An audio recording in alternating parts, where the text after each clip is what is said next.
the ancient sea carves pathways where life can travel, hide, and return. The Red Sea does not reveal itself all at once. It offers one living detail at a time. The sea feeds even the quietest forms, carrying life through invisible currents. The sea teaches movement through rhythm, and the Red Sea Reef answers with life. Beneath the surface of this ancient ocean, the Red Sea begins to reveal a hidden world. In the sea, awareness moves faster than sound, passing through a school like light. Around a single coral tower, the sea gathers shelter, food, movement, and risk. The sea feeds even the quietest forms, carrying life through invisible currents. Even in the brightest hour, the Red Sea keeps many of its lives unseen. Every ray of light touches an ocean realm shaped by time, heat, salt, and life. Near the reef, the sea is never still. Every surface becomes a place to live. In the sea, awareness moves faster than sound, passing through a school like light. The closer we look into this sea, the more worlds within worlds begin to appear. Here, the ocean has built a living kingdom from stone, sunlight, and patience. The Red Sea is not empty water. It is an ancient ocean filled with quiet movement. Each hidden opening in this sea is a doorway to another small life. The journey begins at the reef, but the Red Sea still holds far more than the eye can see. Beyond the reef, the sea opens into a silence older than memory. In this ocean, even the smallest motion carries the memory of life. Each hidden opening in this sea is a doorway to another small life. Around a single coral tower, the sea gathers shelter, food, movement, and risk. As the light changes, the ancient Red Sea begins to show a different face. Deeper below the surface, the seal's hidden life becomes harder to see, but impossible to ignore. The ocean floor appears still, yet beneath its calm surface, life is already awake.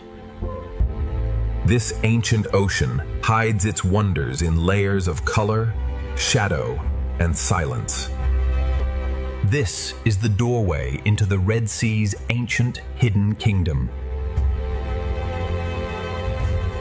Deeper below the surface, the seal's hidden life becomes harder to see, but impossible to ignore.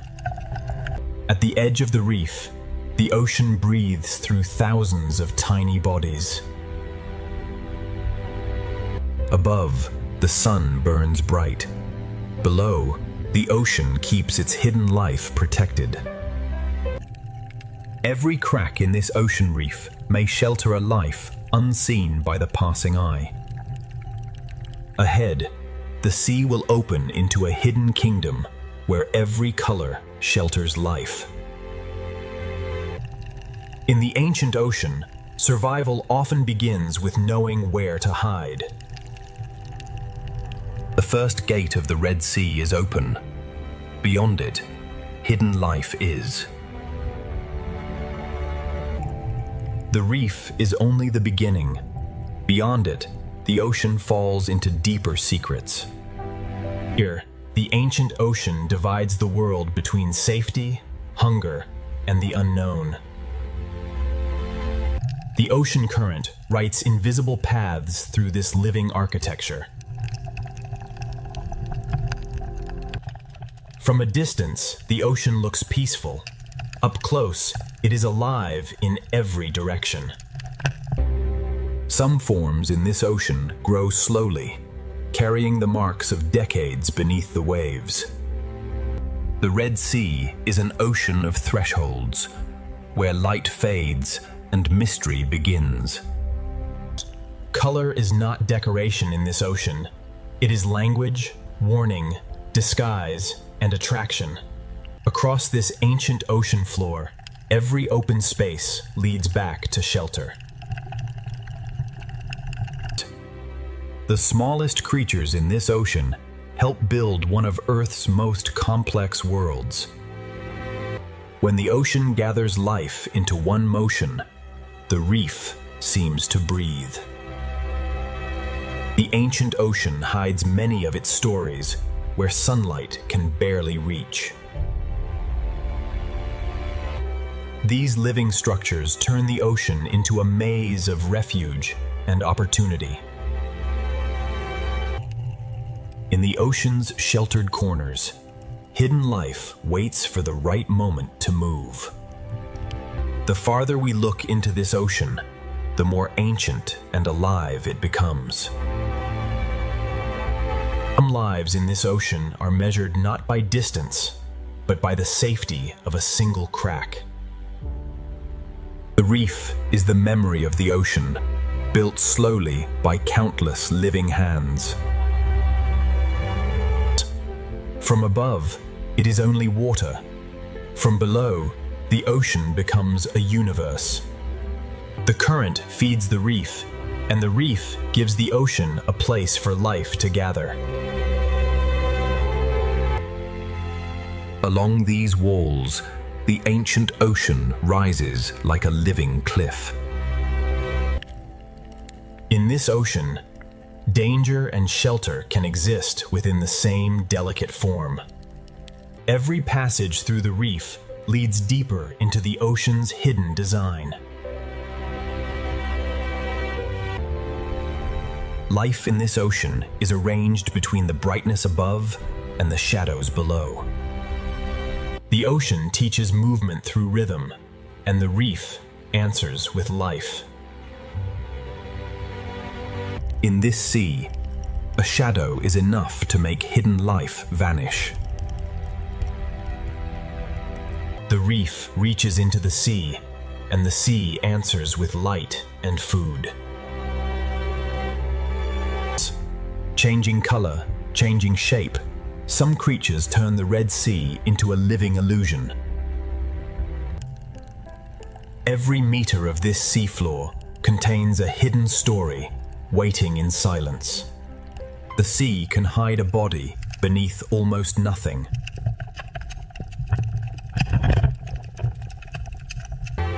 Beyond the first gate, the Red Sea opens into a kingdom built entirely by life. Inside the smallest cracks of the Red Sea, hidden life begins to appear. Sometimes the Red Sea reveals only evidence, not the life itself. What appears solid is alive, fragile, and constantly changing beneath the sea. Some creatures in this sea survive by becoming almost invisible. In this sea, every branch of coral becomes shelter for hundreds of fragile lives. But beyond these hidden chambers, the Red Sea begins to move with greater force. The Red Sea teaches caution to even the smallest creatures. The coral kingdom of the Red Sea is not silent. It is alive with constant motion. The Red Sea sand is not empty. It is a thin veil over secret lives. The smallest spaces in the reef can mean the difference between life and danger. Inside the reef, the Red Sea builds homes above, below, and between. Even before night, the hidden corners of the Red Sea already belong to secret lives. The hidden life has shown how the Red Sea protects the small. Now the moving sea will reveal the balance of survival. Layer by layer, the sea has shaped this reef into a living city.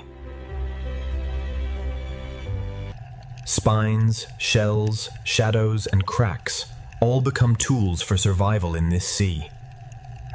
The smallest defenders in the Red Sea guard doors no larger than a shell. In this sea, stillness can be the strongest form of protection. Hidden life in this sea is not rare. It is simply easy to miss. The Red Sea builds diversity, not with one shape, but with thousands. The sea current connects every coral, every fish, and every hidden mouth. Every cave in the Red Sea reef may hold a life waiting beyond the light.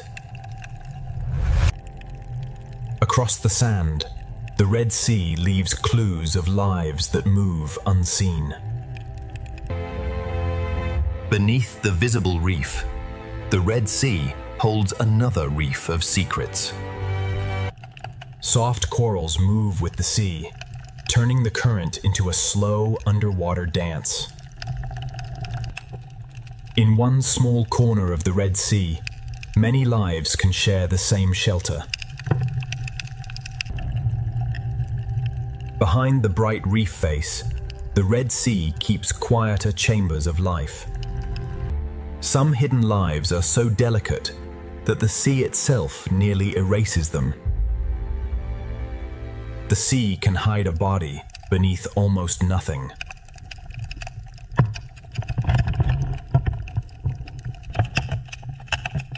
To understand this sea, we must look below the obvious beauty. A single coral patch is only one room in the vast palace of the Red Sea. Here, hidden service becomes survival, and the sea rewards patience. Among the corals, color becomes a way to find food, avoid danger, and belong. The deeper the crevice, the more the Red Sea hides from view. The builders of this sea are small, but together they create a world. The Coral Kingdom is not only shelter, it is a place of exchange. In the Red Sea, a predator can look exactly like the reef itself. Above the reef, the sea gathers movement into living clouds. Camouflage turns the seafloor into both a hiding place and a hunting ground. Small armor, slow steps, and perfect disguise help life cross the Red Sea floor. The Coral Kingdom stretches across the seafloor, connected by hidden paths of sand and current. The reef forms chambers large enough for entire communities to gather.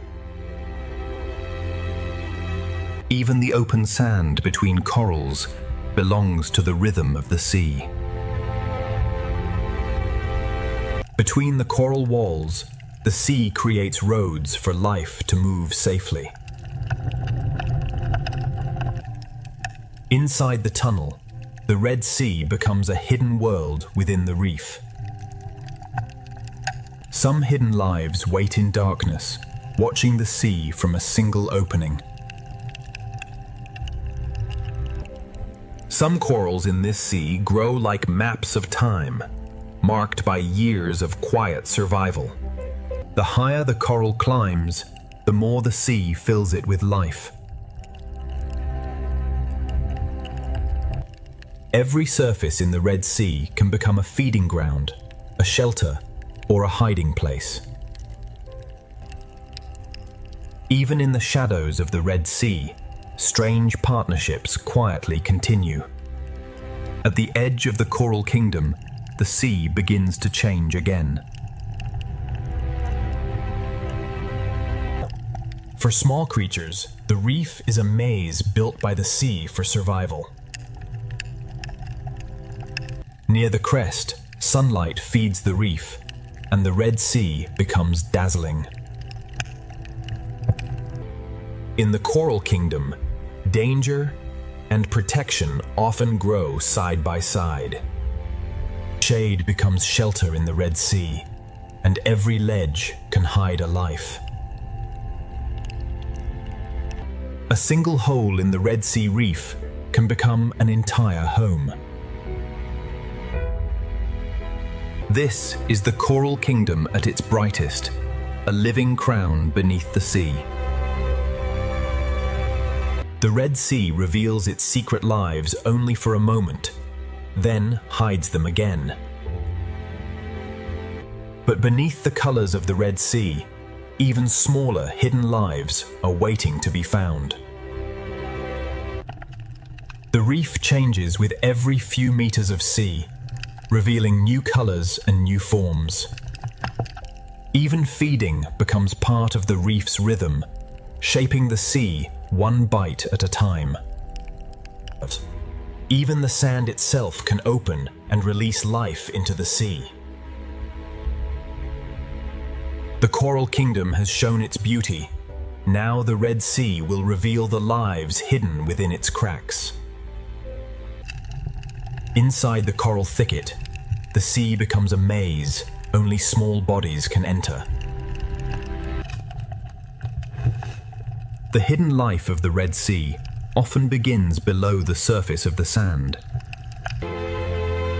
In this sea, intelligence can wear the color of stone. The Red Sea hides its most delicate life in places protected from the open water.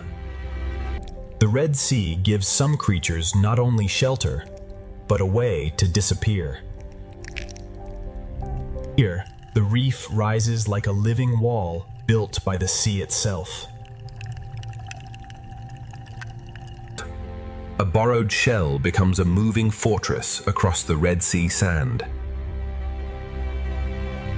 The current brings food, and the Coral Kingdom reaches into the sea to receive it. What looks like dust in the sea can become nourishment for an entire reef.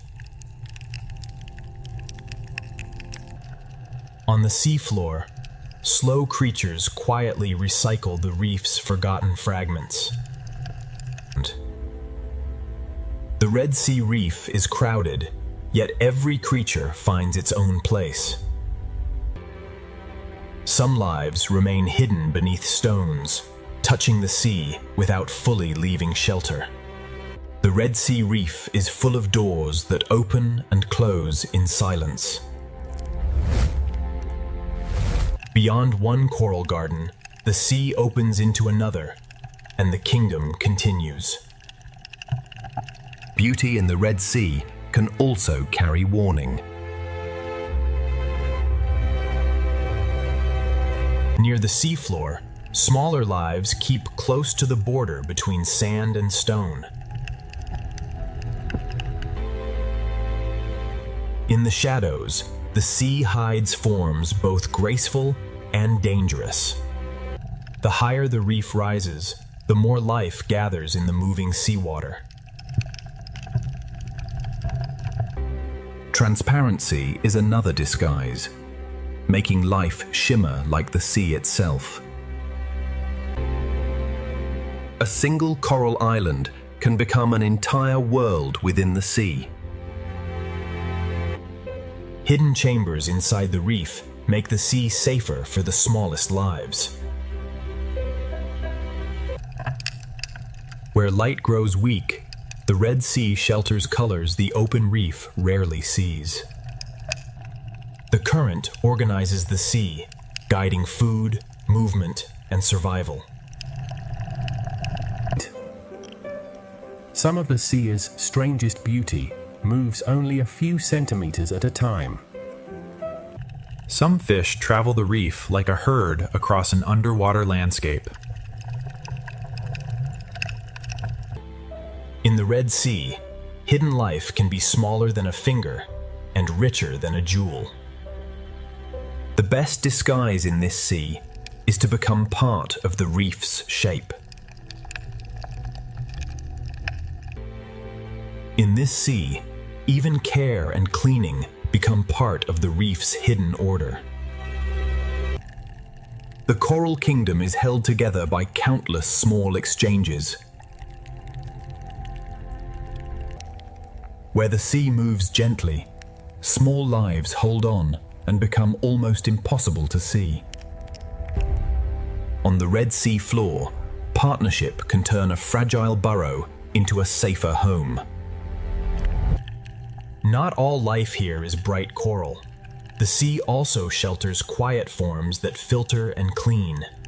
One digs, one watches, and together they read the sea for danger. The reef is architecture, and the sea fills every passage with motion. Under the coral roof, the Red Sea keeps another layer of hidden life. Tiny filters open into the sea, gathering food from water that never stops moving. Light returns, and the coral kingdom expands again across the sea. Fast-moving schools carry energy from one part of the reef to another.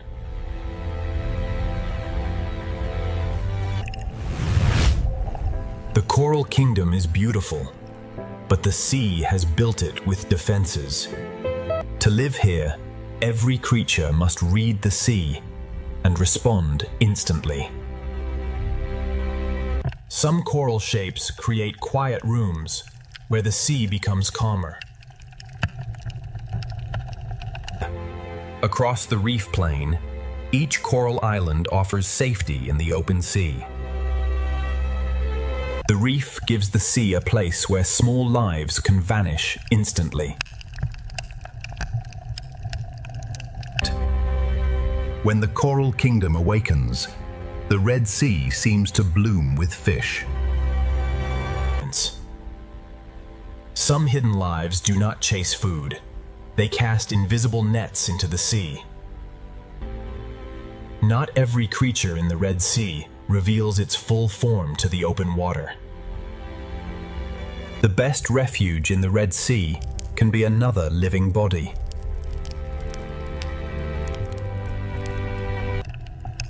Even fierce creatures in this sea understand the value of retreat. The more closely we study the Red Sea, the more hidden lives begin to emerge from the reef. The hidden world of the Red Sea does not end at one crack. It continues deeper into the reef. Within a hole no wider than a finger, the sea can hide a fierce and intelligent hunter. Many hunters of the Red Sea begin as hidden faces inside the reef. In the Red Sea, even a nearly invisible thread can mean survival. Some hidden fish of the Red Sea look less like swimmers and more like pieces of the reef. In this sea, disguise can become armor, shelter, and identity at once. Some creatures in this sea survive by wearing the reef itself. Caution is one of the first instincts learned in the Red Sea. In the Red Sea, camouflage can be built one fragment at a time. Patience is the only way to see certain lives in this sea. The Red Sea allows some creatures to vanish by looking like everything around them. Hidden life in this sea is not only survival, it is also protection of the next generation. Partnership on the Red Sea floor can turn a fragile hole into a defended home.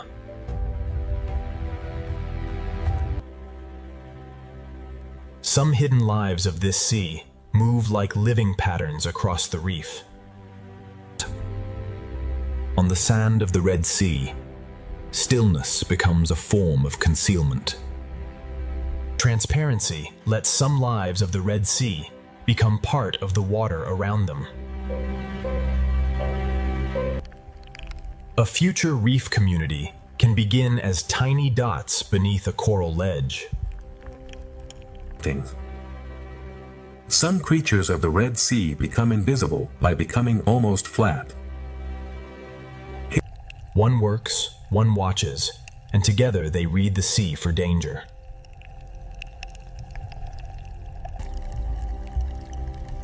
Some fish of the Red Sea choose the cave as their daylight shelter. To survive here, a body must sometimes move like the sea itself. The Red Sea is filled with small doors that open only when the water feels safe. The Red Sea can hide an entire body beneath a veil of sand. The Red Sea often hides one secret beneath another. Some hidden lives do not chase food. They cast invisible nets into the sea. Even the youngest hidden lives in this sea learn to disappear. Among the broken pieces of the reef, the Red Sea shelters its youngest hidden lives.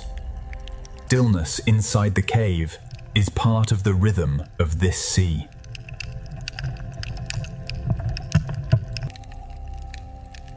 A tiny tunnel in the Red Sea can hold one of the reef's most alert hunters. In this sea, disappearance can happen faster than a heartbeat. The Red Sea rewards those who can become lines, shadows, and stems. Even the softest shapes rising from the sand can belong to hidden life. The sand of the Red Sea can bloom with lives that vanish the moment danger approaches. Every small opening in the Red Sea reef suggests another hidden story. A simple hole in the Red Sea sand can become a fortress for a watchful parent. In this sea, some creatures survive by copying the movement of the reef.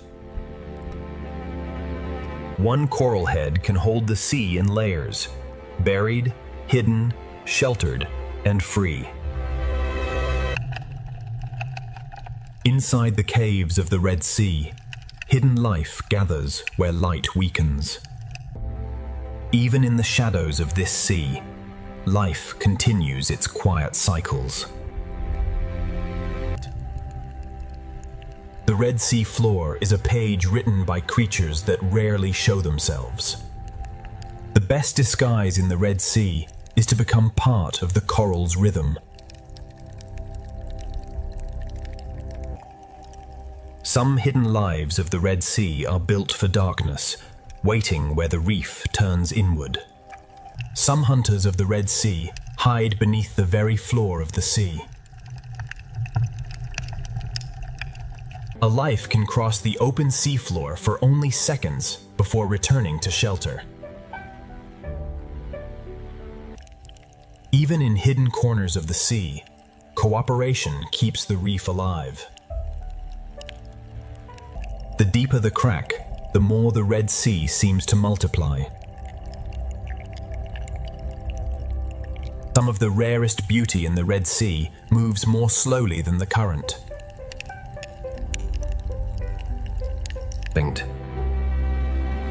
What shines above is only the surface of the Red Sea's hidden life.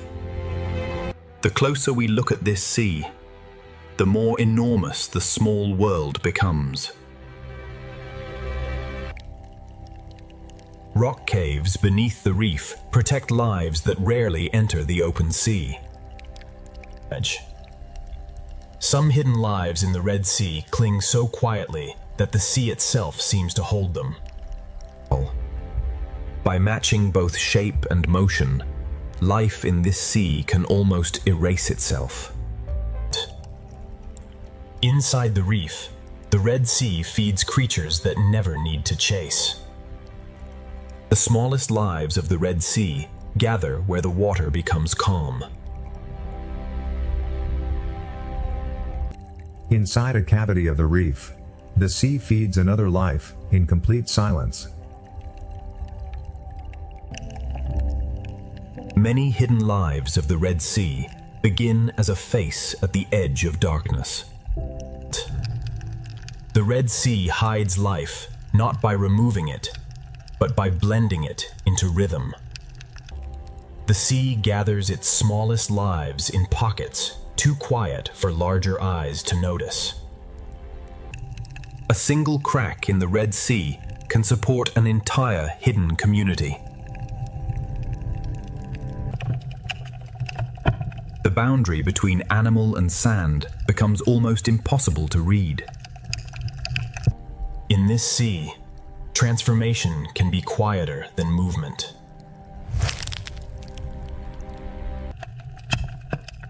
The obvious beauty of the reef often hides the smaller drama taking place below. A moving shell can become one of the Red Sea's smallest hidden travelers. On the seafloor, many small lives overlap without disturbing each other. Some hidden creatures live by opening themselves to the sea and trusting their speed of retreat. In this sea, a single shadow can make a life disappear. Color, texture, and movement turn the Red Sea into a theater of illusion. Hidden life in this sea often survives by living upon other lives. One small shelter in the Red Sea can protect many species at once. The underside of the reef is another world in the Red Sea, hidden from bright water above. The hidden world of this sea reveals itself only to patient eyes. Hidden life in the Red Sea is not rare at all. It simply lives beneath attention. From coral cracks to open sand, the Red Sea hides life in every texture. Where the reef meets the sand, another layer of the Red Sea begins. One coral head in the Red Sea can hold an entire vertical neighborhood of secret lives. What appears simple in the Red Sea is often layered with lives too small to notice at first. Every meter of this sea holds another hidden door. The Red Sea is never still. Even after calm, the current returns and reshapes life again. Some predators hold their power in formation, waiting for the sea to bring opportunity. The same current that tests the reef also feeds it. When the Red Sea current grows stronger, every creature must choose where to move, where to hide, and where to feed. Beyond the hidden cracks, the Red Sea begins to move with greater force. In the Red Sea, even the current can divide, forcing life to choose a path in moving water. When the sea begins to run, the school becomes a river of living silver. The Red Sea arranges life by strength, size, hunger, and timing.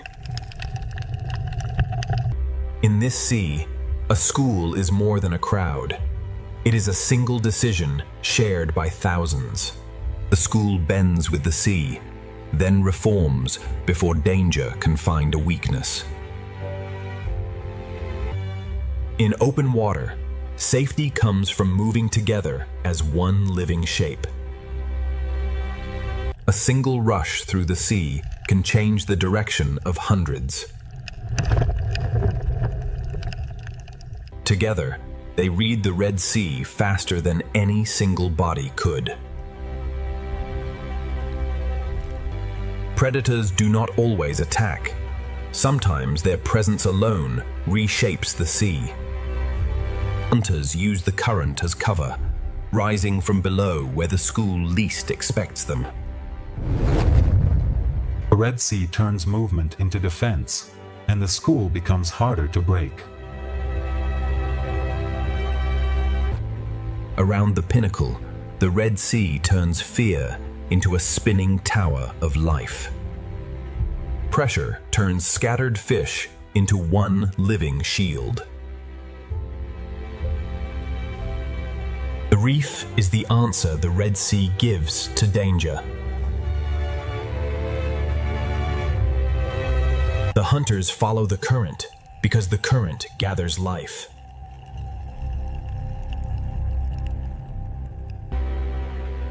From below, the balance of survival appears as a storm of light and shadow. Inside the reef, the sea becomes narrow, protected, and full of escape routes. Where many small fish gather, the hunters of the sea are never far away. Inside the living tower, every fish follows the sea, and the fish beside it. In the Red Sea, fear can turn thousands of lives into one shield. Where warm and cooler sea layers meet, even the shark appears to move through liquid glass.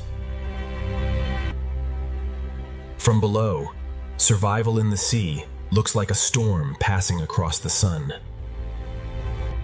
The Red Sea offers two choices at once: shelter in the reef or speed in open water. A single change in the sea can move an entire community at once. The reef protects the small by turning the sea into a maze. The Red Sea offers more than one escape, but every escape has its own risk. In this sea, safety can be only a few centimeters wide. Below the shark's path, the sand hides another hunter, moving by touch and patience. A distant shark can change the shape of the sea before it comes close. The reef protects the small, while the open sea tests the strong. Even in powerful water, the reef creates quiet rooms for survival. The shark moves through the Red Sea like a law the reef understands. The ray searches the seafloor like a slow shadow, reading invisible signs. Not every hunter in the Red Sea moves quickly. Some wait with ancient patience. Even powerful hunters in the Red Sea must pause and depend on smaller lives. Balance in this sea is built across layers of depth, motion, and hunger.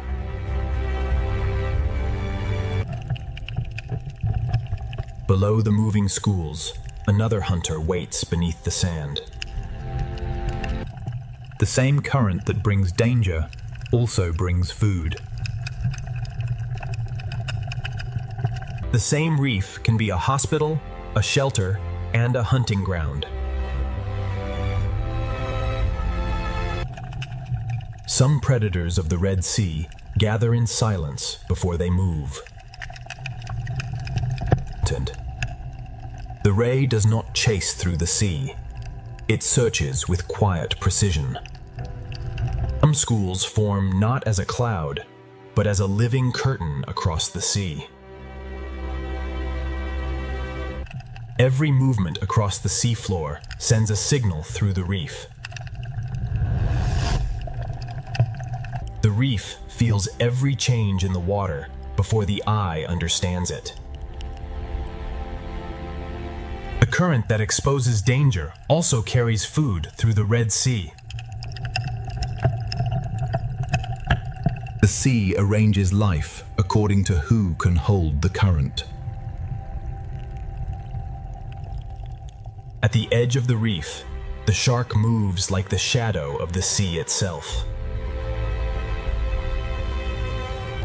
A hunt can be a test of pressure long before it becomes a chase. One sudden pass can turn feeding into escape.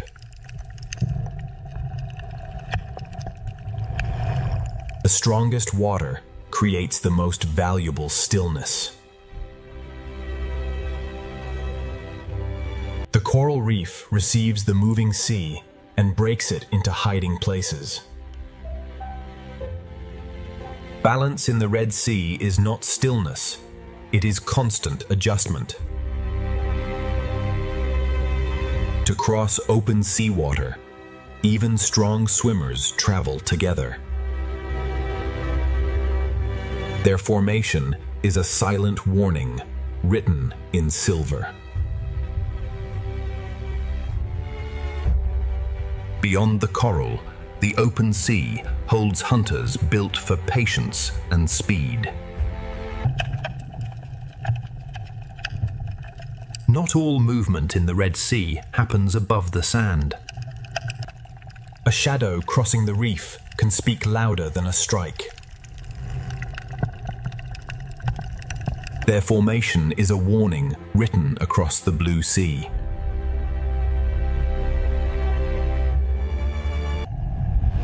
A ray moves through the sea, as if the sea floor itself has learned to fly. The reef senses danger through movement before any strike occurs. Every passing body sends a message through the Red Sea community.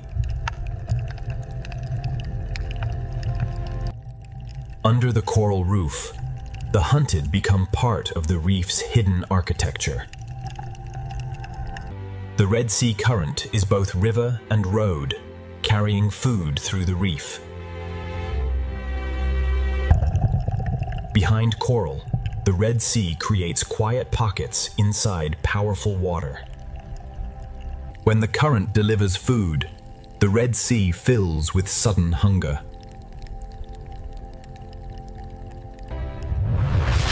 Every return to the current is a small act of survival. Each layer of the sea holds a different role in the balance of life. Food brings the small into the open, and the open sea brings risk. The strongest swimmers do not fight the sea, they borrow its force. The attack is not the story, the reaction of the sea is. The hunters move in circles, turning the sea into a living arena. For the small, unity is the shield that the Red Sea provides. Inside the school, the Red Sea becomes a storm of instinct. A near miss is enough to reshape the sea in an instant.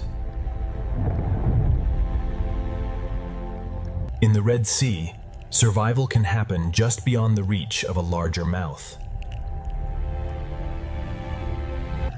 When pressure fades, the sea relaxes into a new pattern. The grouper does not need speed when its presence alone opens space in the reef. Below the racing schools, patience waits in the rock.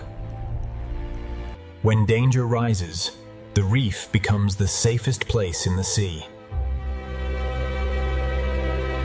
The Coral Kingdom protects those small enough to enter its maze. The reef shelters the hunted, but it also shelters the hunter. Large hunters share the Red Sea without moving in the same way. In this sea, size can be strength, but it can also be limitation. The visible sea and the hidden sea are always moving together. On the sand, the ray follows clues that the open water hunters never see. A shadow above the Red Sea can change every decision below. The seafloor hides life, but it cannot hide every movement forever. Patience is another kind of speed in the Red Sea.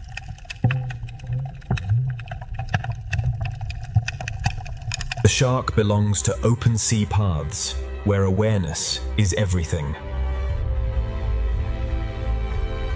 Above the reef, the shark keeps the open sea in balance. Life pauses for the hunter, then the sea begins again. Hunger connects the smallest coral mouth to the largest predator in the sea. A single predator can guide the motion of thousands. The Red Sea balances life not in one line, but across many levels. When the shadow passes, the Red Sea settles, but never fully relaxes. On the seafloor, survival is quieter, but no less precise. Each creature follows a separate path, yet all are shaped by the same Red Sea. Even gentle movement can uncover hidden fear beneath the sand. Each movement in the Red Sea creates another movement nearby. The stronger the current, the more the reef comes alive. The sea offers many escapes, but each one is made for a different body. In the Red Sea, direction itself can become a survival strategy.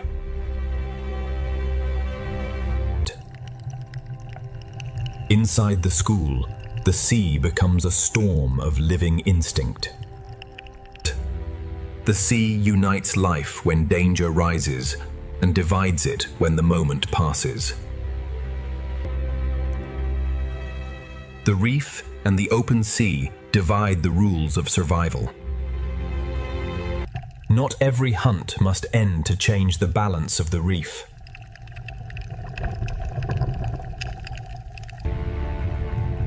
Every level of the reef offers a different answer to danger. Some hunters never leave the reef. They let the sea bring life close. The reef receives the frightened sea and turns movement back into hiding. Inside the coral, small lives enter a world that larger hunters cannot follow. Even predators in the Red Sea are part of relationships that keep the reef alive. The sea holds beauty and threat in the same turning circle. After panic, the sea creates stillness where life can reset. From below, the hunters become shadows written across the light. The Red Sea is not ruled by one creature, but balanced by many lives moving at once. The current returns like a pulse, reminding every life that the sea is always changing. Feeding in the Red Sea means watching the water as much as the food. Food draws life together, and the sea quickly becomes a chain of hunger. The hunter leaves, but its memory remains in the movement of the reef. From coral to predator, the Red Sea holds every life in balance. As the day slows, the Red Sea prepares for a different kind of life. The hunters of daylight withdraw, and the reef's hidden chambers grow darker. Different hunters use different paths, but all are shaped by the same sea. The sea erases signs of struggle, but the balance remains beneath the surface. The Red Sea is not ruled by one predator, but by many roles working together. When light begins to leave the Red Sea, survival changes its rules. After every disturbance, the sea finds a new pattern. This is the Red Sea in motion, ancient water carrying modern life. The day has shown the balance of hunger and shelter. Now the Red Sea will reveal what awakens after the light disappears. Where the current tightens, the balance of survival becomes sharper. The reef breaks the force of the sea, giving life places to rest. Safety in this sea is temporary, always changing with the next shadow. The chase does not need an ending to shape the behavior of the reef.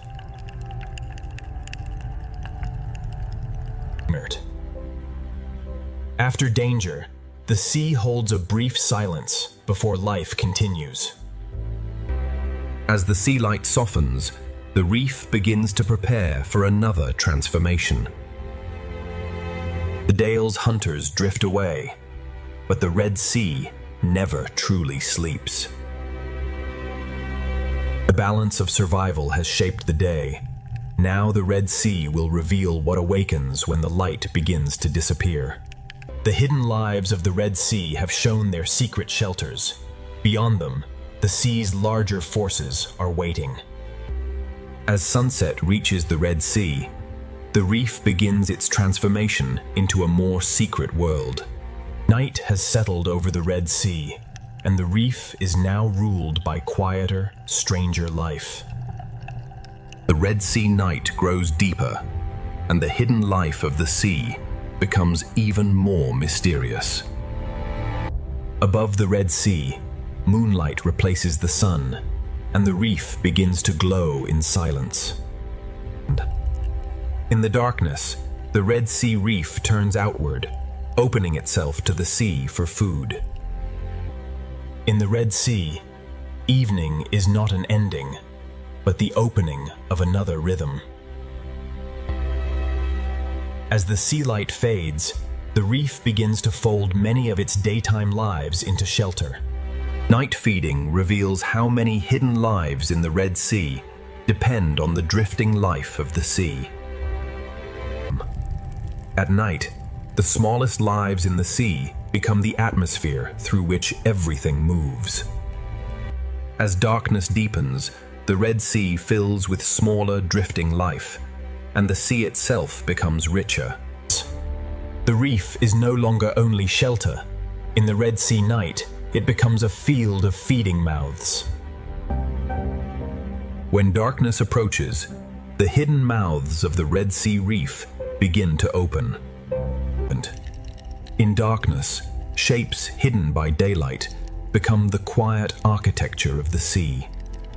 Night turns the coral kingdom of the Red Sea into a living forest of feeders. At night, even the open sea above the reef becomes a feeding ground.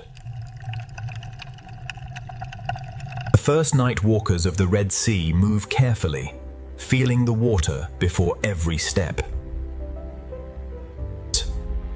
What floats unseen through the sea becomes food for lives that wait for darkness. Small hidden creatures of the Red Sea wait for darkness before crossing the reef. As night approaches, the Red Sea begins to fill with smaller, drifting life. Night travel in the Red Sea happens beneath a sky of drifting sea life. On the night seafloor, every movement is measured against the possibility of danger. Some hidden creatures of the Red Sea reveal their true form only after darkness arrives. In the evening sea, even the smallest drifting bodies begin to shape the life around them. The Red Sea seafloor becomes busier when daylight no longer dominates the reef. In the night sea, one hidden life often becomes the shelter for another. Many fish of the Red Sea seek shelter in caves while the night hunters begin to move. The hidden creatures of the Red Sea begin to leave their shelters when the light grows weak. The caves of the Red Sea hold their own quiet night communities. Night in the Red Sea belongs to lives that move best beneath the edge of darkness.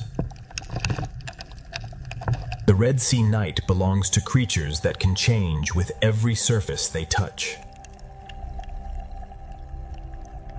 Now the hidden eel of the Red Sea begins its true night movement. The sea caves of the Red Sea hold many watchers of the night. In this sea, disappearance can be as graceful as movement. In the darker spaces of the sea, entire communities wait in fragile stillness. Another mind awakens in the Red Sea, patient, curious, and almost impossible to predict. Through the night sea, the eel travels like a line of moving shadow. Every movement of a night predator changes the behavior of the Red Sea reef. As night deepens in the Red Sea, the hidden hunters begin to wake. The octopus does not simply move through the sea. It reads the Red Sea with every touch. Patience and shadow give the night hunters of the sea their advantage. Every object on the night sea floor may hide food, danger, or another secret. Another intelligence of the Red Sea waits for darkness to move more freely. Night gives the octopus the confidence to become part of the moving sea. From the dark rock, the eel enters the Red Sea night like a living shadow. From its rocky chamber, the eel enters the night sea with calm precision. Every movement in the Red Sea night sends a message through the reef. When the eel moves, the hidden reef responds before the sea appears to change. The octopus reads the Red Sea through contact, shadow, and silence. Night reveals the Red Sea, but it also teaches every creature when to disappear. Curiosity becomes part of survival in the night sea. Another intelligence of the Red Sea begins to move with the coming night. Darkness invites many hidden Red Sea lives into the open, all at once. In the night sea, the octopus can become whatever the reef requires. Some hunters of the Red Sea move with beauty, so slow it becomes a warning. The night sea may look calm, but every creature is watching. The octopus reads the sea with every touch of its arms. The night sea above the reef grows thick with drifting life. In the Red Sea, even the smallest night feeders must balance hunger with caution. Night in the Red Sea rewards curiosity, caution, and silent movement. Inside the caves, the Red Sea holds fish that seem made for shadow. Transparency becomes a kind of night camouflage in the Red Sea. The reef now feeds more openly as the sea turns toward darkness. Some animals of the Red Sea wait for the sea to darken before revealing their full form. Within one hidden life, the Red Sea can protect another. Creatures too cautious for daylight now begin to cross the open reef. The sea grows dense with drifting life, and everything on the reef begins to feed from it. Beneath the reef, the nightlife of the Red Sea grows more active with every fading trace of light. In the Red Sea, the smallest night travelers move beneath a sea filled with drifting food. On some nights, the Red Sea releases the future of the reef into the moving sea. The night sea carries beginnings too small to control, yet powerful enough to build tomorrow's reef. Night gives the more cautious lives of the Red Sea a little more courage. As darkness grows, the living haze of the sea becomes thicker. Even the slow, armored creatures of the Red Sea prefer to travel under darkness. The night sea draws many small feeders upward into its invisible harvest. Every surface of the Red Sea reef seems to drink from the dark current. When the reef darkens, many small hidden paths across the Red Sea open at once. The slowest animals of the sea work through the night, recycling the reef, grain by grain. Some hidden lives of the Red Sea wait for the sea to darken before they fully open. Even within the night feeders of the Red Sea, smaller hidden lives remain protected. In darkness, even the hidden worms of the Red Sea become part of the moving reef.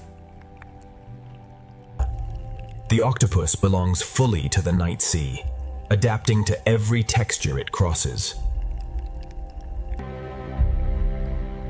Beneath the reef, the Red Sea night awakens a separate layer of life. Each crack in the Red Sea night may hide food, danger, or another secret life. In the Red Sea, even spines can become a refuge for smaller lives. Night allows many hidden creatures to risk a little more of themselves. Some night hunters of the Red Sea move with beautiful precision rather than speed. Even the slow, armored lives of the Red Sea choose darkness to travel. Even in darkness, the reef remains alert to every larger shape in the sea. While hunters move through the Red Sea night, some daytime fish seal themselves inside quiet protection. The night sea brings many secret travelers into the open at once. The eel trusts the Red Sea darkness and pushes farther from shelter.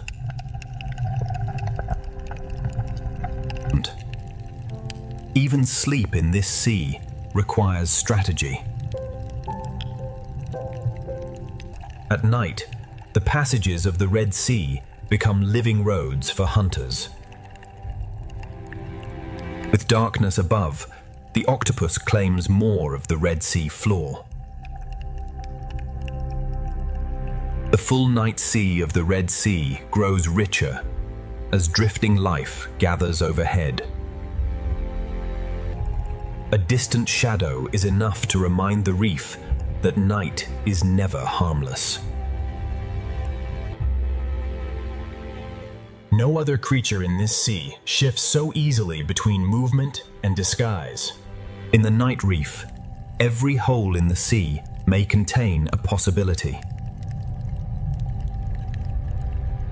In darkness, the smallest lives of the Red Sea become the atmosphere of the sea itself.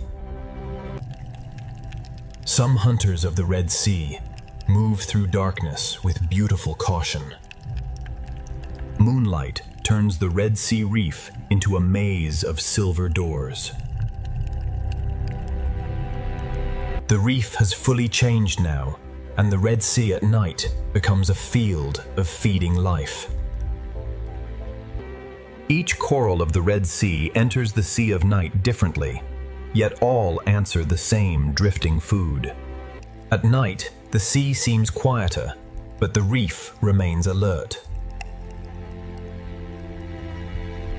The Red Sea connects plankton, corals, scavengers, and hunters in one nighttime chain of life. The eel leaves its chamber more fully now, trusting the protection of darkness. Even at night, camouflage remains one of the Red Sea's most powerful languages. Night turns the narrow passages of the sea into hunting roads.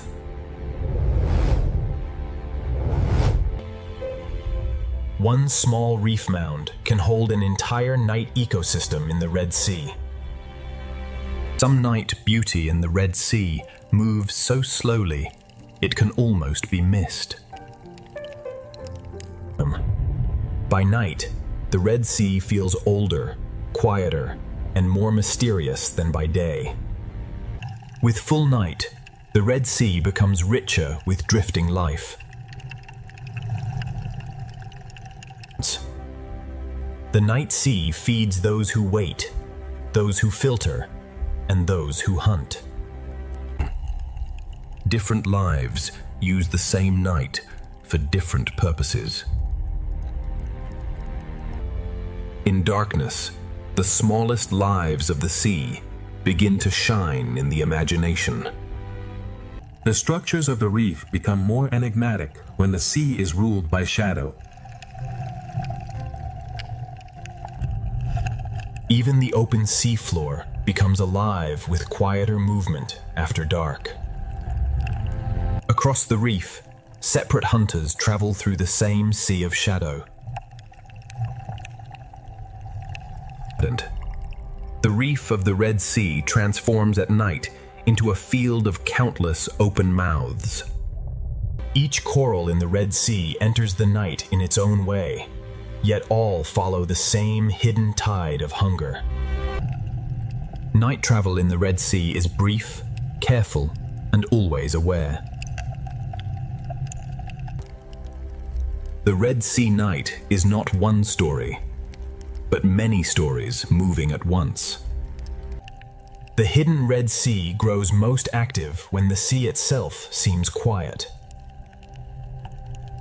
Night in the Red Sea links the smallest scavengers, the drifting plankton, and the reef itself. When the current rises, the night reef becomes more alive.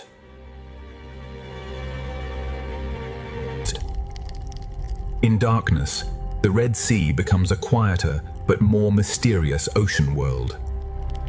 A single reef mound can hold an entire night community within the sea. A river of small life passes through the sea, feeding everything that can reach it. The deeper night becomes, the more the Red Sea feels ancient and unknotable. Beyond this darkness, the Red Sea still holds another change of mood. At night, many lives of the Red Sea overlap in the same hidden space. One passing body can wake hidden movement across the sand. The structures of the reef become more enigmatic when the sea is ruled by shadow. Even the open seafloor becomes busier when daylight disappears. The night sea of the Red Sea is full, layered, and quietly alive. The night seafloor is filled with doors that open only for a moment. After searching the night reef, even the octopus returns to the safety of stone. Night travel in the Red Sea is brief, careful, and always aware. Everything remains in motion here, even when the Red Sea appears still. The night sea is not empty. It is simply filled with quieter lives. The darkness of the Red Sea begins to soften, but the night world still holds on. The deeper night carries the hidden memory of the Red Sea through every current.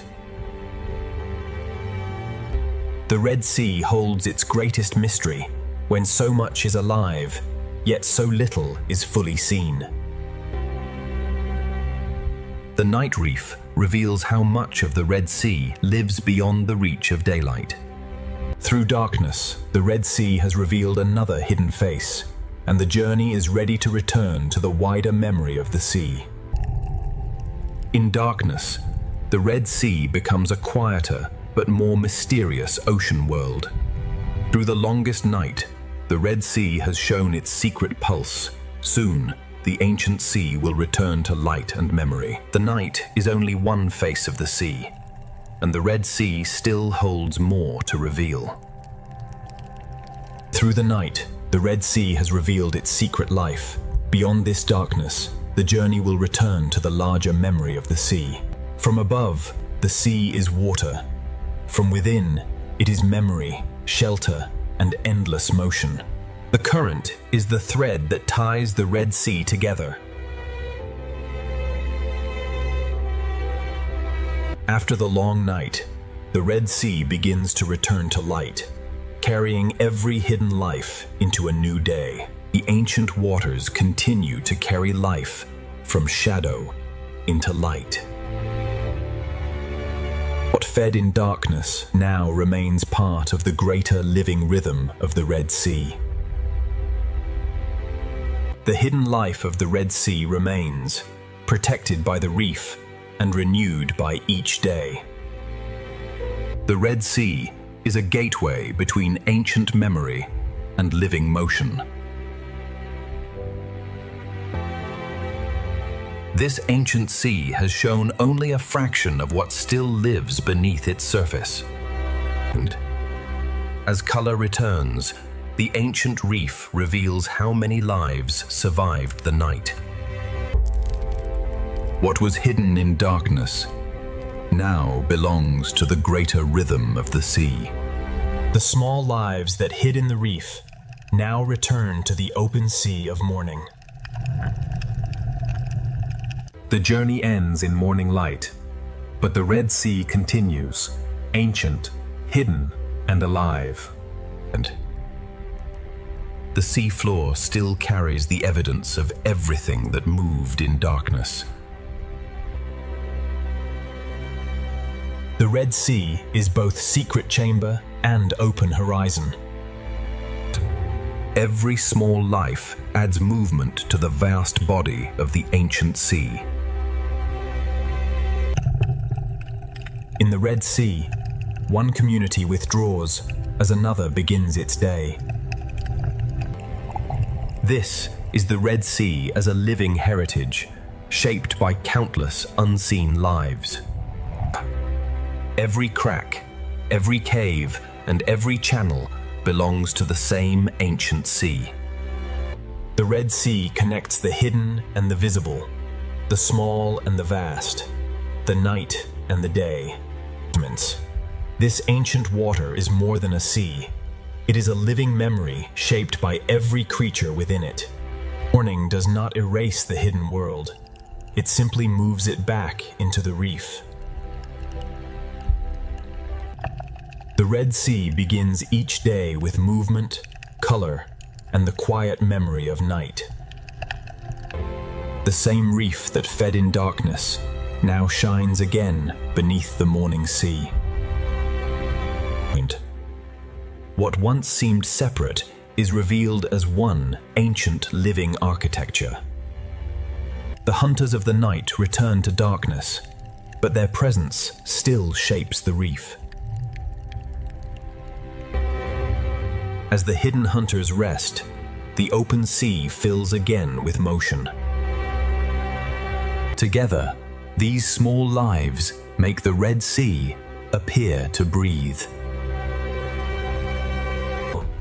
The sea is not a collection of scenes. It is one living story written in layers.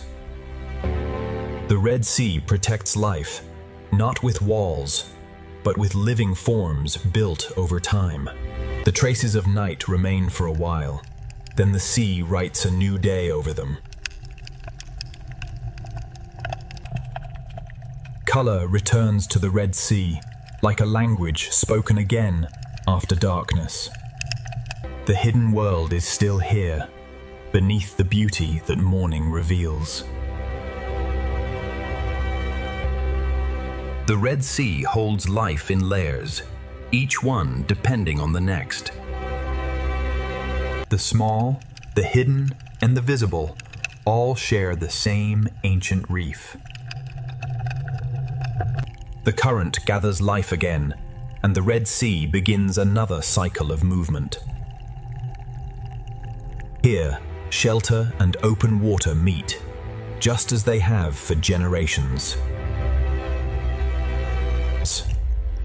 The Red Sea is not only a place of beauty, it is a living heritage shaped by time. The reef remembers the night, even as the morning sea fills again with color. The hidden world remains inside the reef, protected by the ancient structure of the sea. The Red Sea gives life both shelter and space, both refuge and journey. The reef reaches into the sea, and the sea answers with light and food. Above the Pacific Ocean, a superstorm turns the sea into a vast field of power. Deeper inside the Pacific Reef, the storm turns the coral world into a fortress of survival. From above, the storm appears almost alive, shaping the surface of the ocean with relentless force. For the smallest fish, every coral branch becomes a wall against the moving sea. At the surface of the Pacific, wind, rain, and waves merge into one moving body. Yet beneath this chaos, another world is waiting in the sea below. The storm reaches the bottom as moving sand, and the seafloor becomes a place of constant change. The superstorm rules the surface, but the ocean beneath it is beginning to respond. To understand this storm, we must follow it below the waves. When the Pacific grows restless, the strongest shelter is often found beneath the reef itself. Below the storm, the sea is still restless, filled with noise, motion, and pressure. The same storm that threatens the reef also sends food through its hidden corridors. The superstorm above reshapes the first layers of the ocean, stirring everything in its reach. Inside the storm-dark reef, the old balance of hunter and hidden prey continues. Even before the reef appears, life in the Pacific Ocean is already adapting to the force above. Beneath the raging surface, the hidden life of the Pacific is just beginning to come into view. This reef is not only surviving the Pacific storm, It is using every shape, shelter, and current to stay alive. Farther below the storm, the Pacific begins to reveal the lives that endure beneath the violence above. Within the coral, the smallest spaces become the strongest protection. The reef is not a single shelter, but thousands of shelters joined together by the sea. The ocean floor is not untouched by the storm. It feels the force as current, pressure, and shifting light. When the storm presses down from above, even the smallest fish know where safety begins.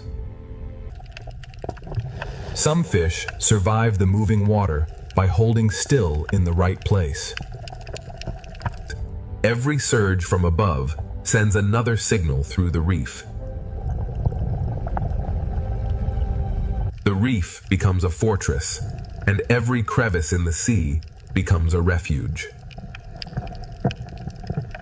On the seafloor, survival can mean staying low, staying still, and letting the storm pass overhead. In the sand, the storm turns every open doorway into a risk. Beneath the superstorm, even sight becomes uncertain. Each species answers the storm in its own way, anchoring, hiding, or yielding to the current. The storm can be felt as a rhythm in the water, and the reef responds to every shift. Not every survivor moves quickly. Some endure by holding their place. Even in the middle of a superstorm, the ocean still contains places of relative calm. Even fragile forms can become shelter when the ocean begins to move with force. Some creatures do not flee the storm. They wait inside the reef and let the sea bring the world to them. Behind the moving coral, the reef hides quiet rooms for those small enough to enter. Below the storming Pacific, a hidden world is already adapting, enduring, and waiting for the next surge from above. The coral reef beneath the Pacific storm is a maze of pressure, shelter, and living response. Beneath the Pacific storm, the reef becomes a shelter shaped by pressure, current, and instinct. Inside this reef maze, every creature depends on the shape of the ocean around it. When the water grows stronger, the reef becomes a shelter of narrow spaces. Every branch of coral becomes a narrow refuge when the ocean above is in chaos. The reef wall becomes a living shield against the restless sea. In rough water, even a short crossing becomes a decision.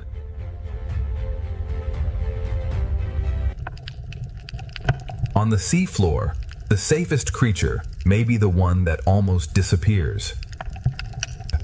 The storm changes the seafloor, but some lives survive by becoming almost invisible. Under the storm, every open crossing becomes a test of timing. For some creatures beneath the waves, stillness is the strongest defense. The hidden animals of the reef survive the storm by holding to the ocean's strongest edges. The storm turns the coral chamber into both a hiding place and a feeding ground. The reef does not fight every force. It bends, absorbs, and waits. Even during the storm, the small services of the reef continue in hidden corners. Even a storm can carry food through the sea, turning danger into opportunity. The storm changes the water, but the ancient balance of the reef remains. In the shelter of the reef, hunters and hunted share the same storm. Every shelter in the reef belongs to a larger system of pressure, hunger, and protection. Below the superstorm, the Pacific is not silent. It is a living world responding to pressure from above. The reef has become a living refuge, but the Pacific storm is still pushing deeper through the sea. The Pacific storm is still reaching downward, turning every coral corridor into a test of survival. The storm above continues to press into the sea, and every hidden life below must answer. Inside the reef, the smallest spaces become the safest rooms in the ocean. In the smallest openings of the ocean floor, survival is measured in seconds. Tiny creatures beneath the waves read the current through touch before they dare to move. The reef is built from countless hiding places, each one shaped by the sea. Beneath the storm, the ocean floor opens and closes like a restless, hidden world. When the water changes, cooperation becomes another form of shelter.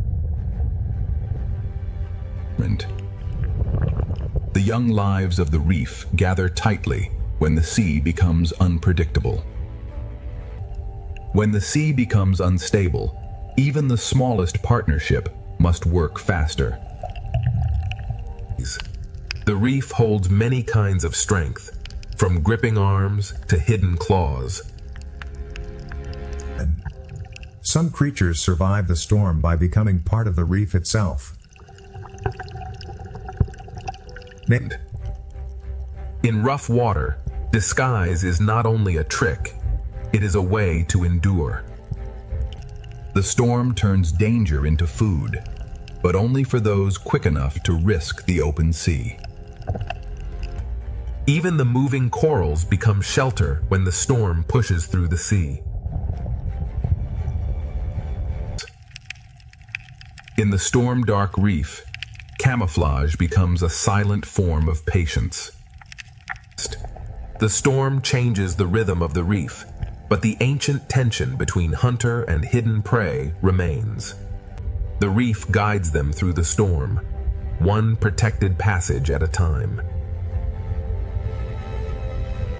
Beneath the Pacific superstorm, every hidden creature becomes part of one living response. Beneath the Pacific superstorm, the coral reef survives as one connected refuge of movement, pressure, and life. Below the Pacific superstorm, the sea becomes a test of shelter, instinct, and endurance. Inside the reef, survival is shared by every creature that can find shelter from the moving sea. In unstable water, moving together becomes the safest shape in the ocean. The storm makes the open water dangerous, and the reef answers with hidden rooms. What looks like a wall is really a crowded world holding itself against the current.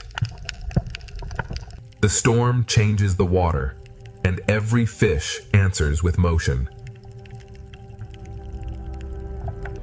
For larger animals, the same current that threatens the small can become a path through the sea.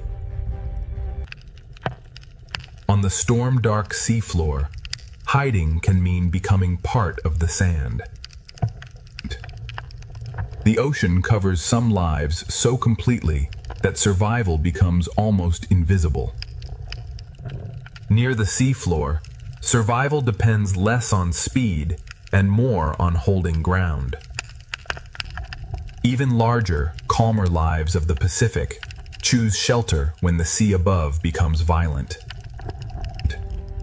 Beneath the ledge, many small lives wait together while the storm moves above them.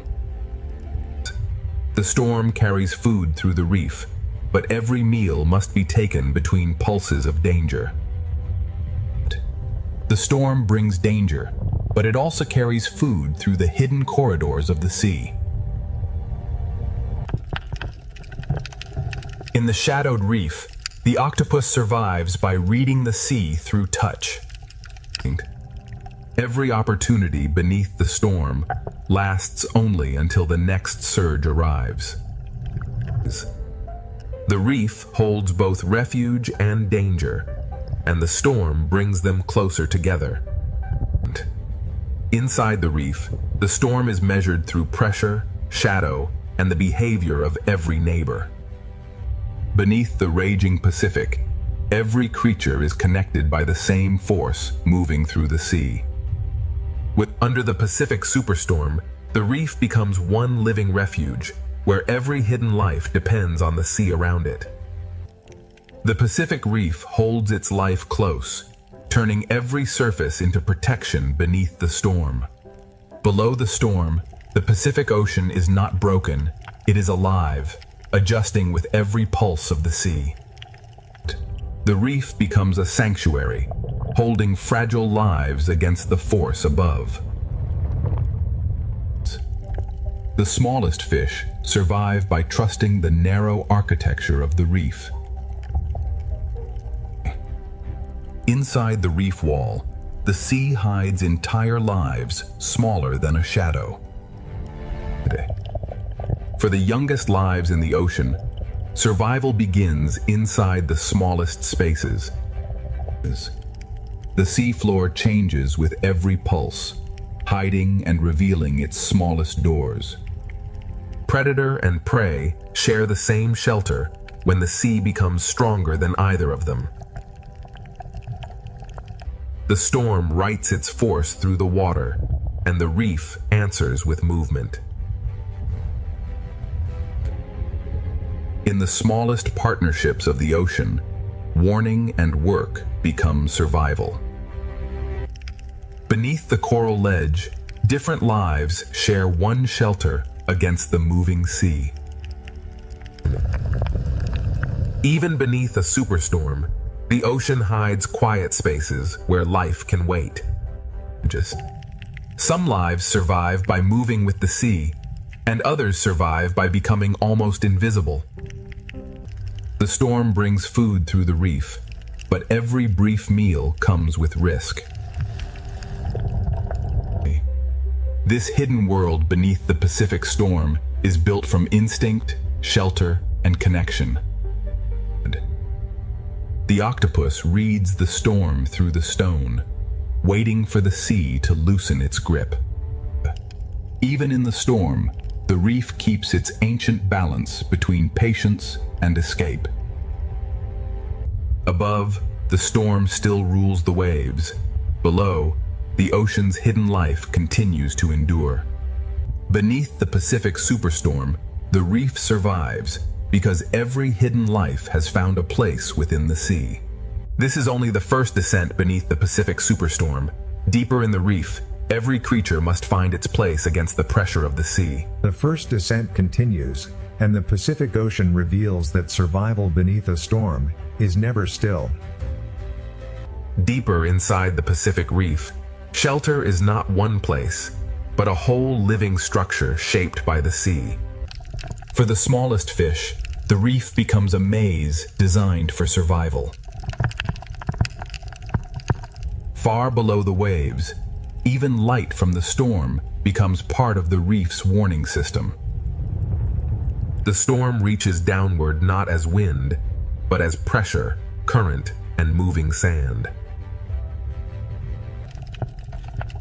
Every surface of the reef holds smaller lives, waiting for the sea to calm. The sand beneath the storm is never still. It hides and reveals life with every passing current. In the smallest homes of the sea, partnership can become the difference between danger and survival. Every hidden creature has its own answer to the same force moving through the ocean. In this unstable sea, even the smallest home must be repaired against the storm. Under the ledge, the reef becomes a shared shelter for many different kinds of life. Under the storm, the distance between shelters becomes a challenge measured in heartbeats. The storm pushes food through the reef, and every hidden creature must decide when to risk the open water. The octopus survives by becoming part of the reef while the storm passes above. The same current that threatens the reef also carries food through its hidden passages. In the darkness of the reef, the octopus becomes both witness and survivor. Beneath the Pacific storm, no life stands alone. Every creature is tied to the shape of the sea around it. The storm may disturb the water, but the reef still holds its old rules of waiting and distance. The first descent has only opened the storm's hidden world. Deeper in the reef, the Pacific will reveal how life endures under pressure. Beneath the Pacific superstorm, the coral terrace becomes one living refuge, where every hidden life depends on every shape around it. The Pacific storm keeps pushing through the reef, and every passage becomes a place of decision. Deeper inside the Pacific reef, the storm becomes a hidden pressure moving through every passage of the sea. Inside the coral, the youngest lives wait for the moving sea to give them a safer moment. The ocean floor changes moment by moment, reshaped by a storm that never touches it directly. The reef wall holds life by giving each creature a different grip on survival. For the smallest reef walkers, survival means holding fast to anything the sea cannot easily move. The reef bends and holds at the same time, giving each creature a different way to endure. Some lives survive the storm by allowing the sea to hide them completely. Stillness becomes a language beneath the storm.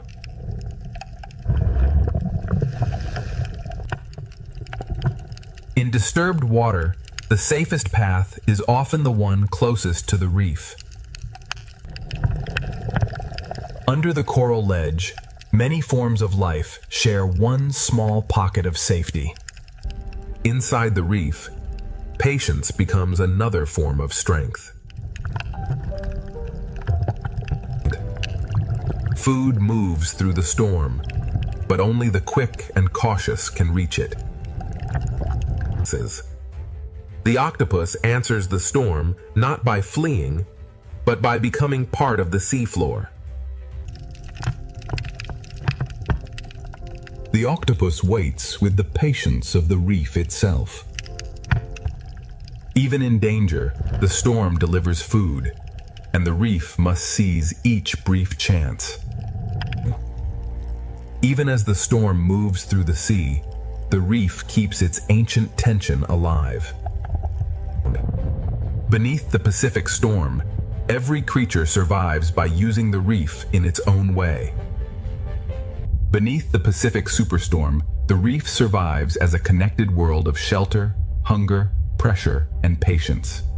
The first descent moves deeper still, toward the places where the Pacific hides its strongest survivors. Here, beneath the storm, the Pacific Ocean hides a calmer chamber where life gathers against the pressure. The Pacific storm keeps pressing through the reef, and the sea turns every corridor into a living test. Inside the smallest branches, fragile lives find shelter from a force far larger than themselves.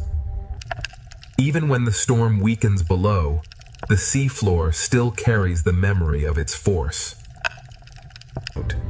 The reef wall is crowded with lives that survive by holding close to the sea's strongest edges. In the smallest homes of the ocean, survival is built through warning, work, and trust. The young fish of the reef turn coral into shelter, waiting for the sea above to calm. The sand beneath the storm is always changing, hiding the smallest doors almost as soon as they appear. Some creatures survive the Pacific storm not by speed, but by patience and contact with the reef. In this unstable sea, Even a tiny home must be defended again and again.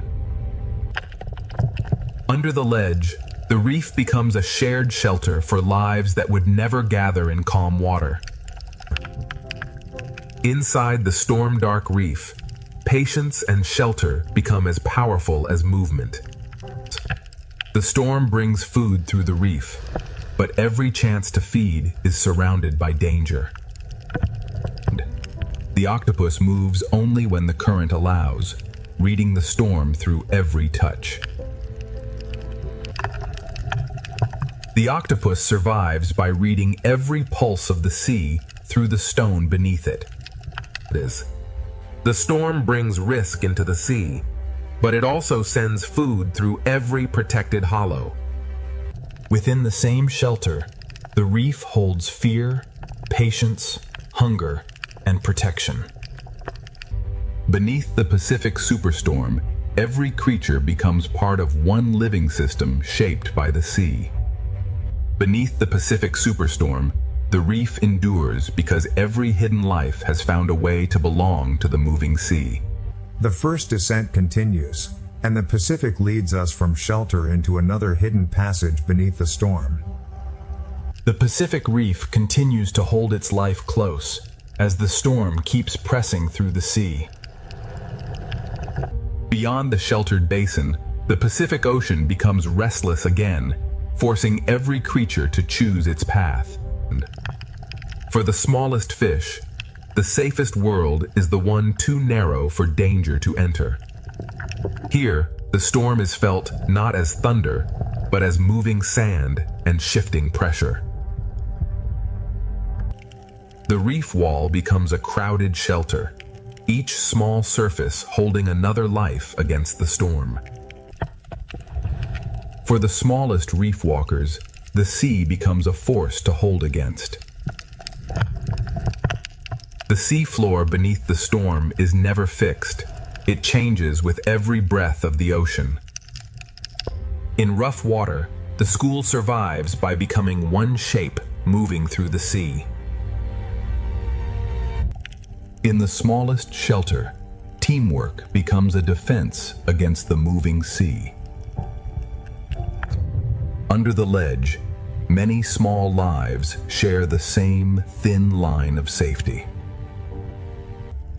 Even under the storm, the old balance of the reef remains. The storm turns the reef into a place of sudden danger and sudden food. The octopus does not resist the Pacific storm. It becomes part of the reef until the sea allows movement again.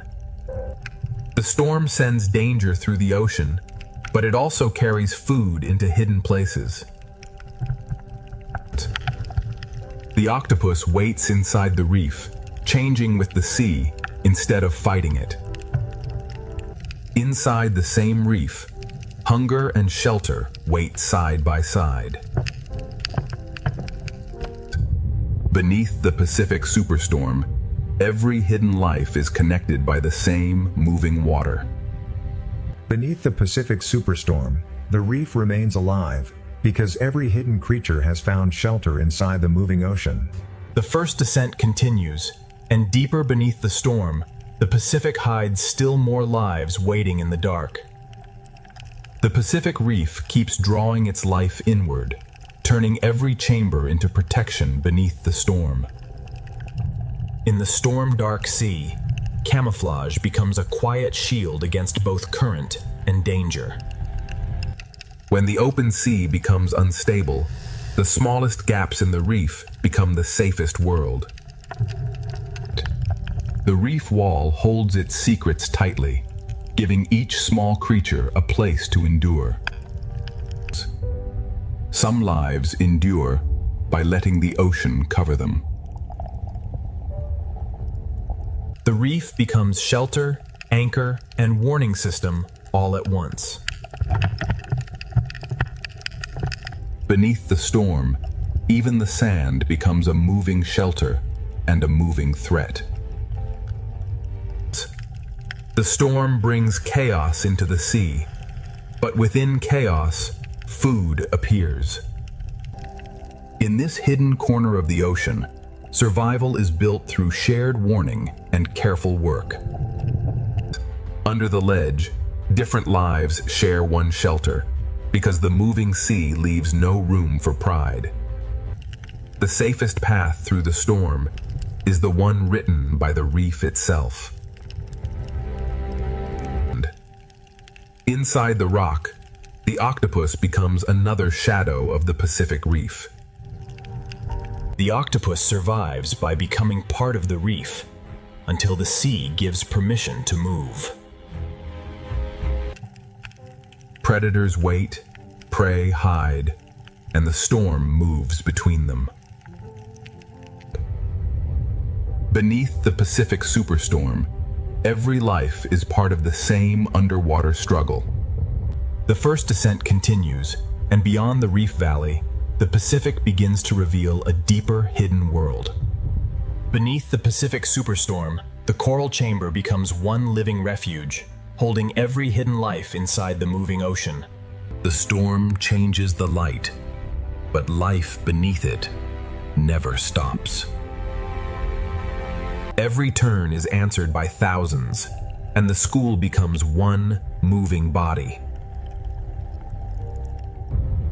Beyond the reef, the Pacific opens into a larger world, where survival depends on movement. In open water, safety is no longer a hiding place, but a shared direction. The deeper we follow the Pacific beneath the superstorm, the more its hidden greatness continues to unfold. Above them, the storm moves the surface. Below it, the fish move as one. Far below the storm, the Pacific is shaped not only by waves, but by rivers of water flowing inside the ocean itself. In the open Pacific, the storm hides danger until it moves. Every small movement spreads through thousands of lives, like a pulse through the ocean. A single change of direction can protect thousands of lives. The Pacific writes living geometry across the open water. Not every giant fights the storm. Some pass through it with ancient calm. Beneath the moving school, the ray follows deeper currents of the storm cannot fully command. The strongest travelers waste nothing, allowing the Pacific itself to carry them.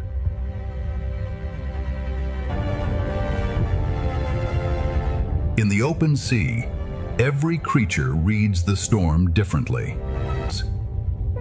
Even the gentlest drifters become part of the great motion beneath the storm.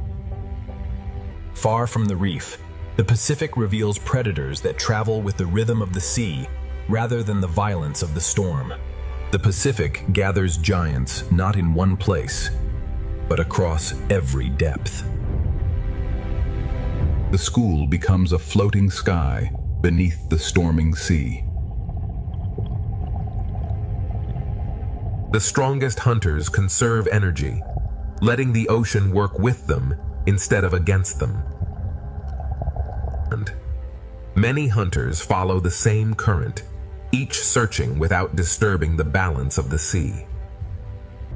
The farther we descend beneath the Pacific, the quieter the storm becomes, yet the ocean grows even more powerful. Even beneath a superstorm, light continues to guide the hidden world below. Invisible life feeds the entire Pacific, one drifting current at a time. Thousands separate for a moment, only to become one once again. Every movement spreads instantly across the school, creating order from countless individual lives. Close to the bottom, larger wings carry life through currents that never stop moving. Different worlds share the same ocean, separated only by depth. Above the Pacific, the storm shapes the light. Below, the light reshapes the ocean. The Pacific reveals itself in layers, each filled with life responding to the same sea. Some giants travel not with force, but with extraordinary grace.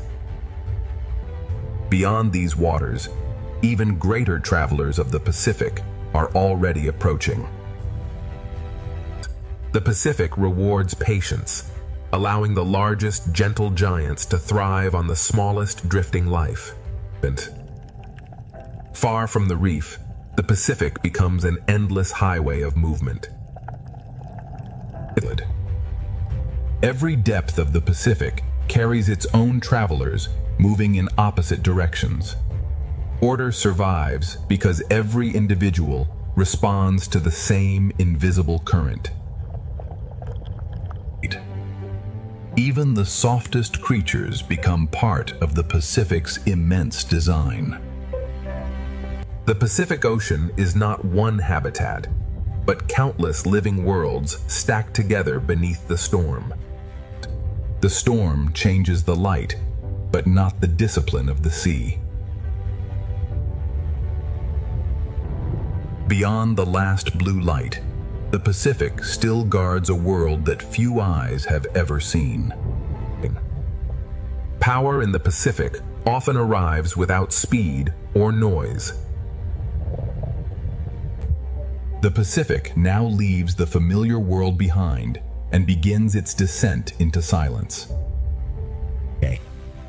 Every powerful swimmer measures its strength against the sea instead of fighting it. Even here, where the sea appears empty, life fills every current. Closer to the bottom, the rhythm of the storm becomes slower and deeper. Even in open water, larger creatures create quiet places for smaller lives. The storm still exists above, but its voice grows quieter with every meter of depth. The Pacific is never empty. Every layer carries another hidden community. Hidden rivers inside the Pacific shape journeys that no surface wave can reveal. The deeper sea replaces speed with patience and light with quiet transparency. The deeper we travel into the Pacific, the more the storm reveals a world united by motion rather than fear. The smallest lights often guide the longest journeys beneath the Pacific. The Pacific Ocean becomes a living sky beneath the storm, filled with countless lives moving together. Life becomes less crowded, but no less extraordinary. Each individual follows simple instincts, yet together they create impossible beauty. What appears to be empty water is actually an endless rain feeding the deep Pacific. Ahead lies the threshold, where daylight gives way to another world. Above, the storm reshapes the light. Below, the ocean reshapes itself. Beyond this fading light, the Pacific keeps secrets that have waited millions of years to be seen. Some of the Pacific's greatest travelers appear almost like silent shadows beneath the living sea. Strength beneath the Pacific is measured by calm precision rather than speed. Here, the Pacific begins to leave the world of sunlight behind. The storm still exists above, but its power is now remembered only through the currents. Every giant in the Pacific carries its own small community. Invisible rivers continue their journey long after the surface has forgotten the storm. The Pacific Ocean is built in layers, each one alive with its own hidden rhythm. The deeper Pacific introduces life that seems almost made from light itself. Even the smallest drifting life continues the story of the Pacific. Together, thousands of small lives become one of the ocean's greatest wonders. With every meter downward, life becomes quieter, but never disappears. Beyond these endless waters, the greatest giants of the Pacific are waiting beneath the storm. The Pacific is shaped by currents hidden far below the reach of wind. Beneath the Pacific superstorm, the ocean's largest travelers move with a calm older than the waves. Some lives remain only as passing shadows until the deep sea chooses to reveal them. Even the storm above cannot hurry the deep rhythm of a giant. Around a giant, the Pacific seems to slow down and expand. Ahead lies the threshold, where the familiar ocean ends and the abyss begins. The largest life and the smallest drifting bodies belong to the same ocean current. The Pacific has guided us beyond the reach of sunlight. What waits below belongs to the oldest and most mysterious kingdom of the sea. The Pacific now reaches the quiet frontier between daylight and the deep unknown. Some giants of the Pacific are so vast they seem to belong to the sea itself. The storm commands the surface, but the deep Pacific keeps its own ancient order. Some of the ocean's longest travelers are not single animals, but entire living colonies. Together, the giants travel as if guided by memories carried through the sea. The deeper Pacific reveals beauty that seems almost impossible to notice from the surface. From surface chaos to deep calm, the Pacific holds many worlds at once. Light grows weaker, yet life continues to create its own quiet brilliance. Every falling particle becomes part of the deep Pacific's endless cycle of life. One movement from a giant can ripple through countless smaller lives. The surface storm now feels like a distant memory, carried only by the ocean itself. The open Pacific beneath the storm is not ruled by one creature, but by the movement of all life together. Silence becomes the dominant voice as the Pacific prepares for the abyss. The Pacific Ocean beneath the storm is one connected living world, where every current carries countless lives. Invisible boundaries divide the Pacific more completely than any coastline. Not every giant beneath the Pacific storm is a hunter. Some travel quietly through clouds of life. The deepest travelers reveal themselves only for a moment before returning to darkness. Even the largest travelers move with remarkable gentleness through the open sea. The scale of the Pacific is best understood when a giant passes silently above. The Pacific no longer feels like an ocean of waves, but an ocean of silence. The Pacific holds giants that fly through water with the grace of birds. Every drifting particle carries the story of life deeper into the Pacific. The currents shape every journey, from the smallest fish to the largest wings. Some of the Pacific's most extraordinary lives exist only through perfect cooperation. The ocean creates patterns that no single creature could ever make alone. Listen. As sunlight disappears, delicate beauty becomes even more remarkable. Nothing in the Pacific truly stands still. Even silence continues to move. The world above still exists, but it no longer defines the ocean below.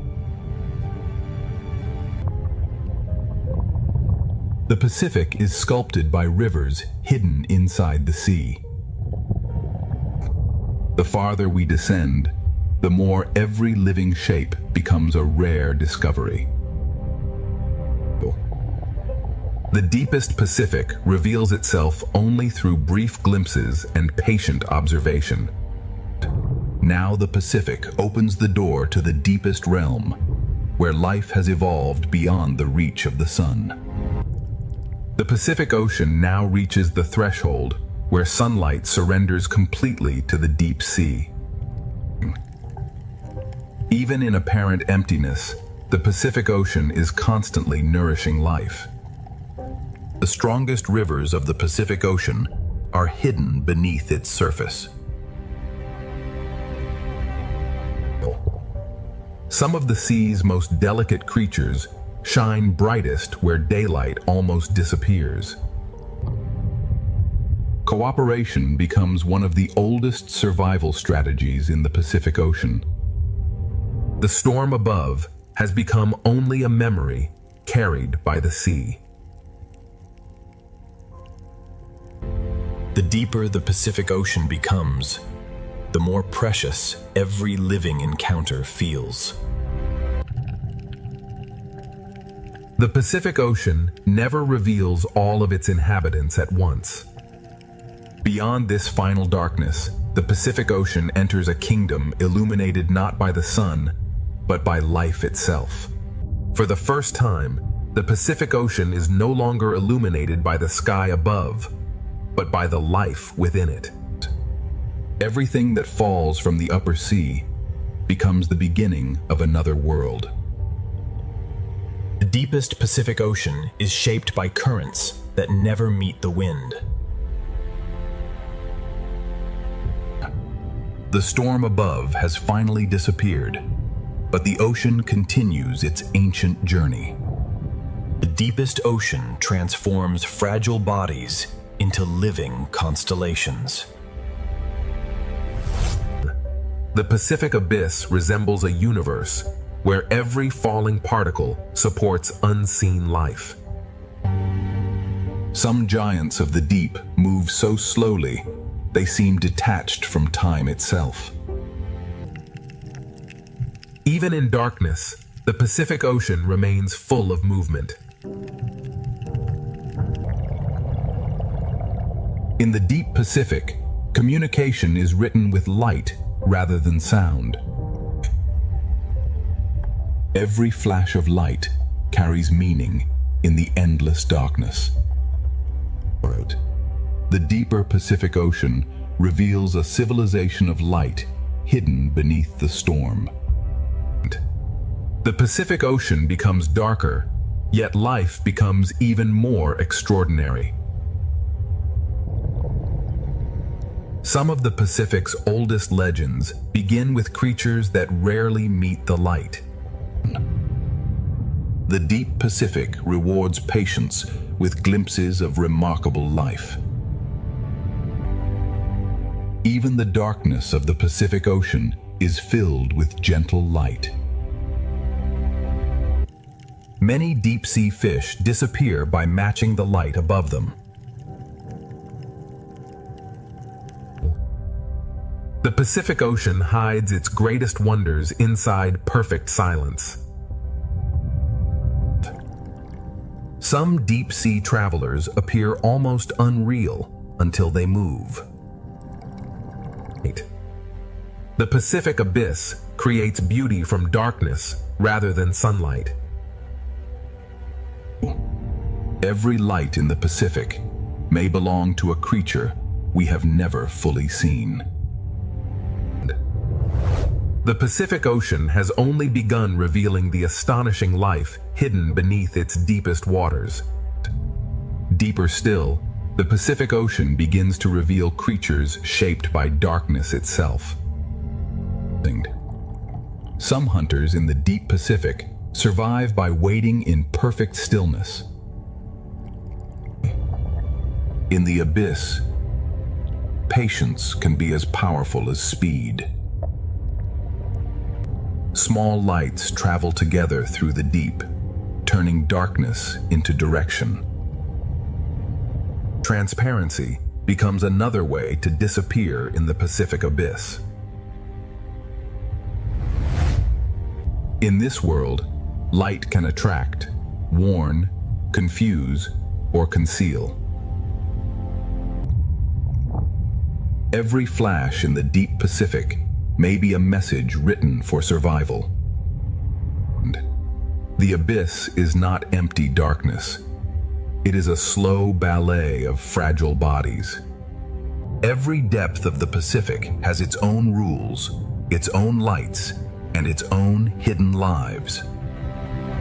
Ahead, the Pacific abyss grows stranger, and the hidden creatures become harder to imagine. The Pacific abyss now becomes a place where darkness has depth, movement, and life. Some creatures of the deep Pacific have evolved to look through darkness itself. In the abyss, survival often begins with seeing what others cannot. Some lives do not chase the ocean. They stand inside its current and wait. In the deepest Pacific, patience becomes the rhythm of life. Here, light can become a tool, a signal, and a trap. In a world without sunlight, even the smallest glow can change everything. The Pacific abyss survives through stillness, light, pressure, and astonishing adaptation. Deeper along the Pacific Trench, the hidden world grows stranger still. The deepest walls of the Pacific Ocean preserve a history older than any storm above. Even without sunlight, the Pacific Ocean creates islands of life powered from within the earth. Where heat escapes from the earth, entire deep-sea communities gather. Life in the Pacific abyss does not always depend on the sun. Sometimes it depends on the planet itself. Even the largest walkers of the abyss move with remarkable patience. Every movement on the abyssal floor is measured against immense pressure and endless time. Heat, darkness, and drifting life exist together in perfect balance. Camouflage remains one of the oldest survival strategies, even in complete darkness. The Pacific Ocean proves that life can flourish wherever energy can be found. Beyond the last hydrothermal light, the Pacific Ocean still guards mysteries waiting in absolute darkness. Beyond the vent fields, the Pacific Ocean enters a darkness that feels almost endless. Even the darkest walls of the Pacific hold lives adapted to pressure and silence.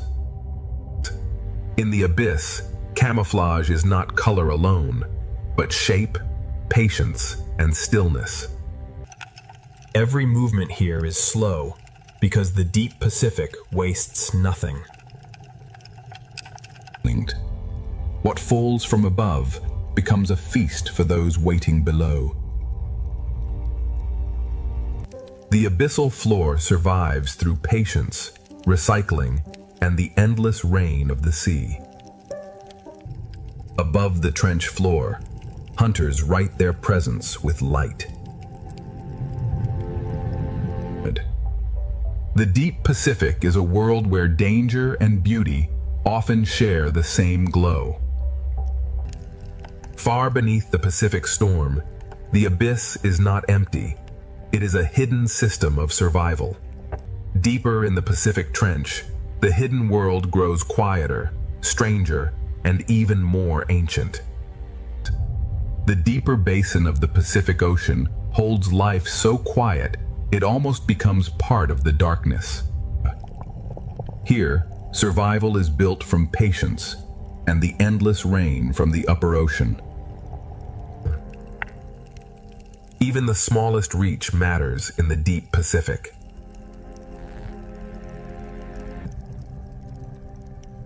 Some creatures of the abyss move through darkness with unexpected grace.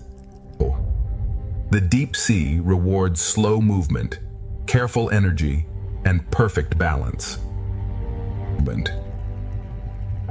In absolute darkness, a single glow can become a world. Light in the abyss is never wasted. Every pulse has a purpose. The Pacific Trench turns stone, darkness, and falling food into a living landscape. Far below the Pacific superstorm, the abyss survives through quiet cooperation. The Pacific still descends, and every deeper corridor carries a mystery older than the storm. The Pacific Ocean continues descending into places where almost no sunlight has ever reached. Pressure has shaped even the simplest movement into remarkable efficiency.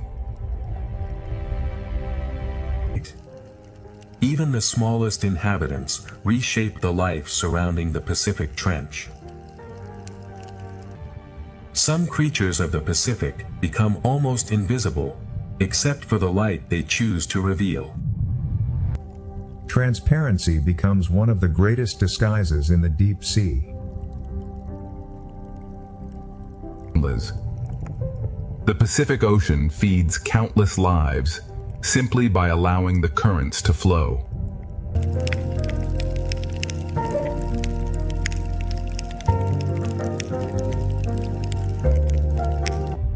In the Pacific Abyss, even the most fragile life becomes part of the deep current. The deep Pacific turns stone and silence into a living foundation. What falls from the upper ocean becomes the daily bread of the abyss. Here, light can become both invitation and warning. Every glow in the deep Pacific changes the behavior of everything around it. In the abyss, a body can become a message written in light. The deep sea is not empty space, but a layered world of signals, patience, and pressure. On the trench ledge, life survives by wasting nothing and waiting well. Far below the Pacific superstorm, the abyss is a complete world built from darkness. The Pacific still descends, and its deepest secrets are waiting beyond the next darkness. The deepest Pacific Ocean is not empty. It is simply too patient to reveal itself quickly. Here, survival is built from what the upper sea sends down.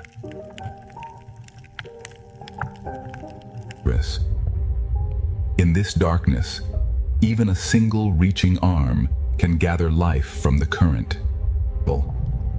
Grace still exists in the abyss, even where the sea is ruled by pressure.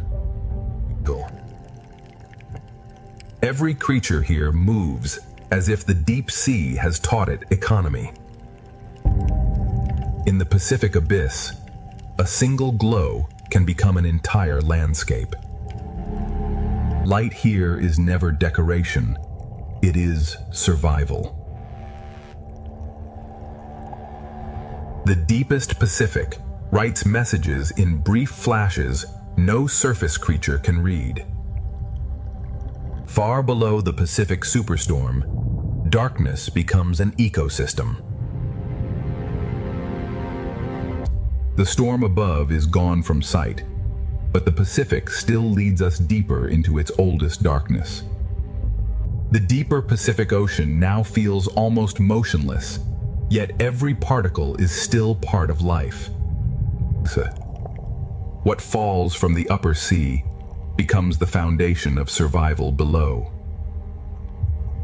Even here, where pressure is immense, the reef of stone becomes a shelter. Transparency allows life to disappear inside the darkness without leaving the sea. The Pacific Abyss hides beauty by making it almost weightless. Small lights mark the paths of lives that rarely meet the surface. Above the trench floor and below the open dark, every layer carries its own quiet survivors. In the deep Pacific, light becomes language, warning, and disguise. The abyss is not empty darkness. It is a slow living map of adaptation. The Pacific still descends, and the next darkness promises creatures shaped by depths beyond imagination. The Pacific Ocean now enters a depth where silence feels ancient.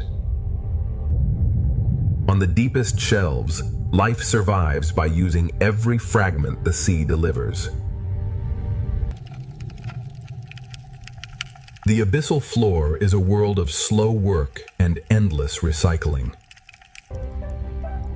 Even in the oldest darkness, the Pacific Ocean can move with grace. Every creature here saves energy because the deep sea gives nothing easily. Above the abyssal floor, small lights mark the paths of hidden travelers. In the deep Pacific, the boundary between body and water can almost disappear. Here, light is not decoration. It is a language of survival. Far below the Pacific superstorm, the abyss is a complete world built from patience and light. The Pacific still has deeper darkness ahead, and every unseen shape suggests another secret waiting below. The storm controls the sky, but beneath it, the sea answers with life. At the deepest edge of the Pacific, the storm above has become a memory, but life below continues in darkness. Here, survival depends on what falls from the world above. Great wings move through the storm-shaped sea, as if the ocean itself is guiding them. The Pacific Trench turns stone, pressure, and darkness into a hidden, living landscape. This is not chaos alone. It is the Pacific reorganizing life through movement. The storm scatters life for a moment, but the current brings it back together. In this realm, a single point of light can change the entire sea around it. Light becomes language, warning, and survival in the deepest Pacific. Beneath the Pacific superstorm, life survives not by escaping the force, but by becoming part of it. Even here, where darkness feels endless, the ocean still carries grace. The Pacific Ocean is no longer resisting the storm, it is turning the storm into movement. The abyss survives through patience, recycling, and the smallest gifts from the sea above. And every pulse of pressure becomes a new shape for survival. The dark Pacific is filled with fragile lights, each one moving through pressure and silence. The larger hunters follow the storm's design, waiting where the current gathers life. The storm has opened a feeding corridor between darkness and light. Beneath the Pacific superstorm, darkness itself becomes a complete ecosystem. From the deepest Pacific, hidden currents begin carrying life upward again. From the deepest darkness, the Pacific begins sending life back toward the upper sea. Above, the storm controls the light.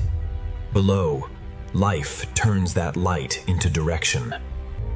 The ocean does not only pull downward, it also lifts hidden life back into motion. Even at the storm's peak, the great wings of the Pacific keep their ancient calm. Even when the current changes direction, the deep keeps speaking through light. This is the hidden machinery of the Pacific, where pressure, food, and instinct move together. At the edge of the abyss, even gentle movement can reshape the world around it. For a moment, the storm scatters everything, and then the ocean begins to organize itself again. The deep Pacific changes slowly, but every change touches many lives. Beneath the Pacific superstorm, survival has become a dance between the deep and the storm above. Small lights gather where the current carries food. In the deep ocean, life follows invisible roads drawn by food and pressure. The Pacific abyss is never still. It is a crossing of movements too slow for the surface to notice. What begins in darkness may feed the brighter ocean above. The Pacific storm may rage above, but far below, hidden currents are already rebuilding the path of life. From the deep Pacific, life begins to rise again through currents no eye can see from above. Where food rises, even the smallest lights begin to gather. In the deep sea, direction is written by food, pressure, and light. Below, the slow world continues, while above it, another journey begins. The deep Pacific carries fragile lives upward, without sound, without urgency, and without waste. Some lives survive the open darkness by becoming many bodies with one purpose. Predators also follow the rising path, reading the glow of smaller lives. The Pacific is a crossing of hidden roads, some falling, some rising, all carrying life. The upward current begins to reconnect the abyss with the living layers above. From the deepest Pacific, the hidden current carries life upward toward the storm-changed sea. The Pacific Ocean now carries deep life upward toward a sea still shaken by the storm. Where the current lifts food, hidden communities begin to gather. In the darkness below the storm, light becomes both direction and memory. The slow world below remains, while the current carries another part of the Pacific upward. The higher the current rises, the more life begins to answer. The deep Pacific survives through forms that are both fragile and perfectly connected. Predators follow the same invisible road, waiting for light, movement, and opportunity. The Pacific is never still. It is a meeting place of currents moving in different directions. The deep current is now approaching the storm-shaped layers of the upper sea. From the abyss to the storm-changed sea, the Pacific Ocean is rebuilding its chain of life. The Pacific Ocean is now caught between two forces, the deep current rising and the storm current pressing down. Where currents collide, the ocean creates confusion, but also new feeding grounds. In the storm-changed sea, light becomes a way to stay together. Food rising from below begins to awaken the larger world above. The school forms where deep nourishment meets the violence of the storm. When food gathers, the open Pacific quickly remembers its hunters. The Pacific survives by breaking apart and coming together again. The storm above now reaches this layer through light, pressure, and moving shadow. This is the storm's hidden effect, not destruction alone, but a reshaping of the entire food chain. Beneath the Pacific superstorm, the ocean is rebuilding life through motion, pressure, hunger, and light. The Pacific Ocean is rebuilding life at the very place where opposing currents meet. Where food gathers, the ocean quickly gathers life around it. With the smallest fish survive the chaos by becoming one larger shape. The storm may scatter the sea, but hunger knows how to follow order. The Pacific breaks its patterns only to build them again. The storm above reaches this world through pressure, shadow, and sudden light. The storm creates risk, but it also brings the ocean's hidden food into reach.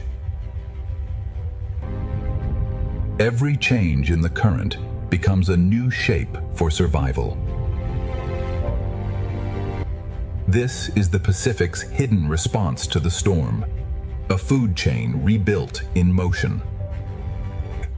As the current rises toward the storm, the Pacific gathers more life into the same powerful flow. As the deep current rises, the storm-changed Pacific gathers life into one powerful moving layer. The smallest fish answer the storm with unity.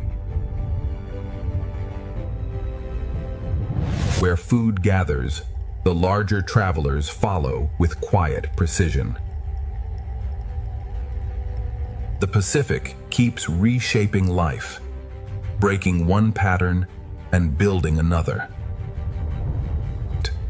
The storm reaches down not as wind, but as shadow, pressure, and restless light. The storm creates danger, but it also brings hidden food into reach. Every change in the sea becomes a new shape for survival. But even in a storm-change ocean, some giants move with quiet grace. The Pacific is rebuilding its food chain through collision, movement, and light. Now the storm and the deep current meet in one crowded layer, and the Pacific prepares for its most powerful movement yet. Here, the Pacific Ocean becomes a meeting point of hunger, pressure, and movement. The school survives by becoming one shape, faster than fear can divide it. The storm does not stop the hunters. It teaches them where the current will carry food. The storm turns the water column into a feeding ground built from chaos.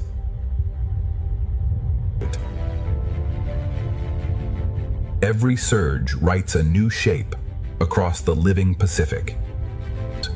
From above, the storm sends darkness and light in waves through the sea. Even in the strongest movement, The great wings of the Pacific keep their calm. The Pacific gathers its creatures into layers, each one following a different current. The storm does not simply disturb the ocean. It rearranges life into new patterns. Beneath the Pacific superstorm, the ocean has become a vast engine of survival. The Pacific Ocean has become a moving engine, where every current carries hunger, shelter, and life. In the crowded sea, survival depends on moving before danger becomes visible. The hunters do not need to rush. The storm itself gathers the ocean around them. Food rises from the deep, and the upper sea awakens around it.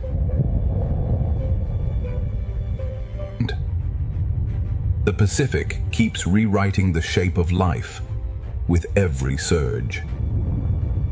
Beneath the Pacific superstorm, life is not waiting for calm.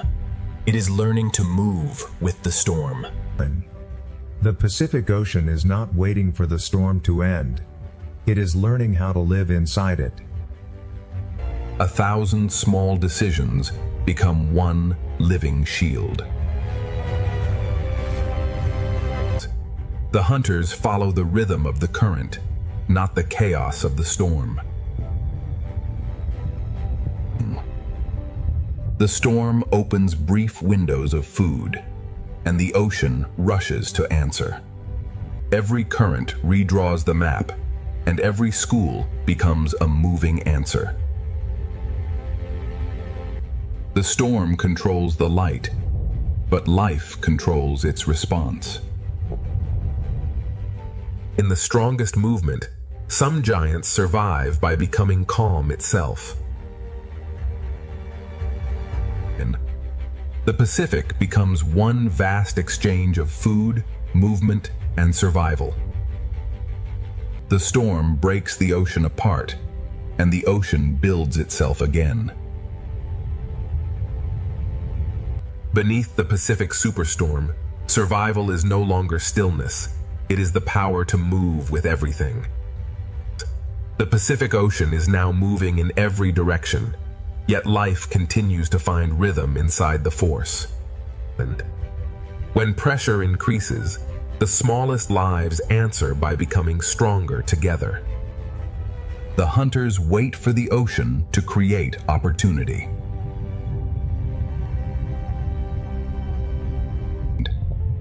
The storm has turned the water column into a crowded path of hunger and chance. The Pacific breaks one living shape into many, then gathers it back again. At last, beneath the Pacific Ocean, the storm begins to loosen its grip. The smallest fish feel the change first, spreading back into the sea as pressure begins to ease.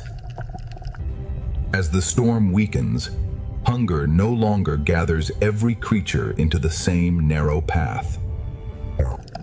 The sea does not become still at once. It returns to balance, one movement at a time. Above, the storm is passing. Below, the Pacific begins to remember its light. The great wings of the Pacific move through the fading storm, as if guiding the sea back toward calm. After the strongest movement, the Pacific does not empty. It reorganizes. Clarity returns not as silence, but as a new order moving through the water. The open Pacific begins sending life back toward the shelters that endured the storm. The storm has not vanished completely, but the Pacific Ocean is already beginning its recovery. The Pacific Ocean begins guiding life back toward the shelters that survived below. The reef receives the returning fish, and the ocean begins to feel familiar again.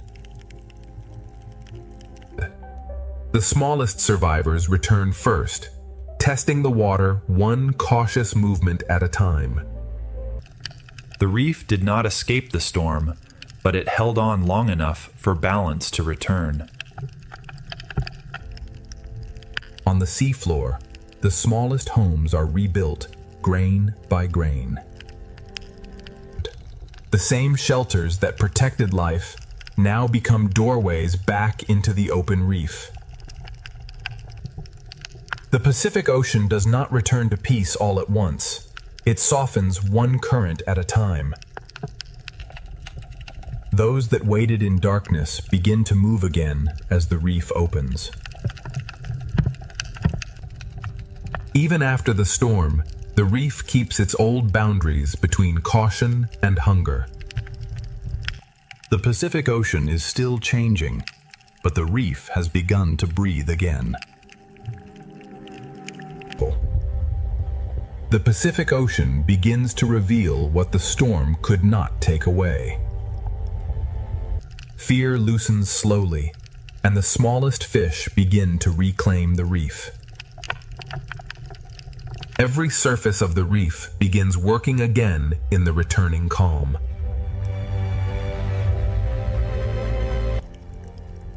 After the storm, even the seafloor begins rebuilding its small doorways. Shelters become pathways again when the Pacific begins to calm.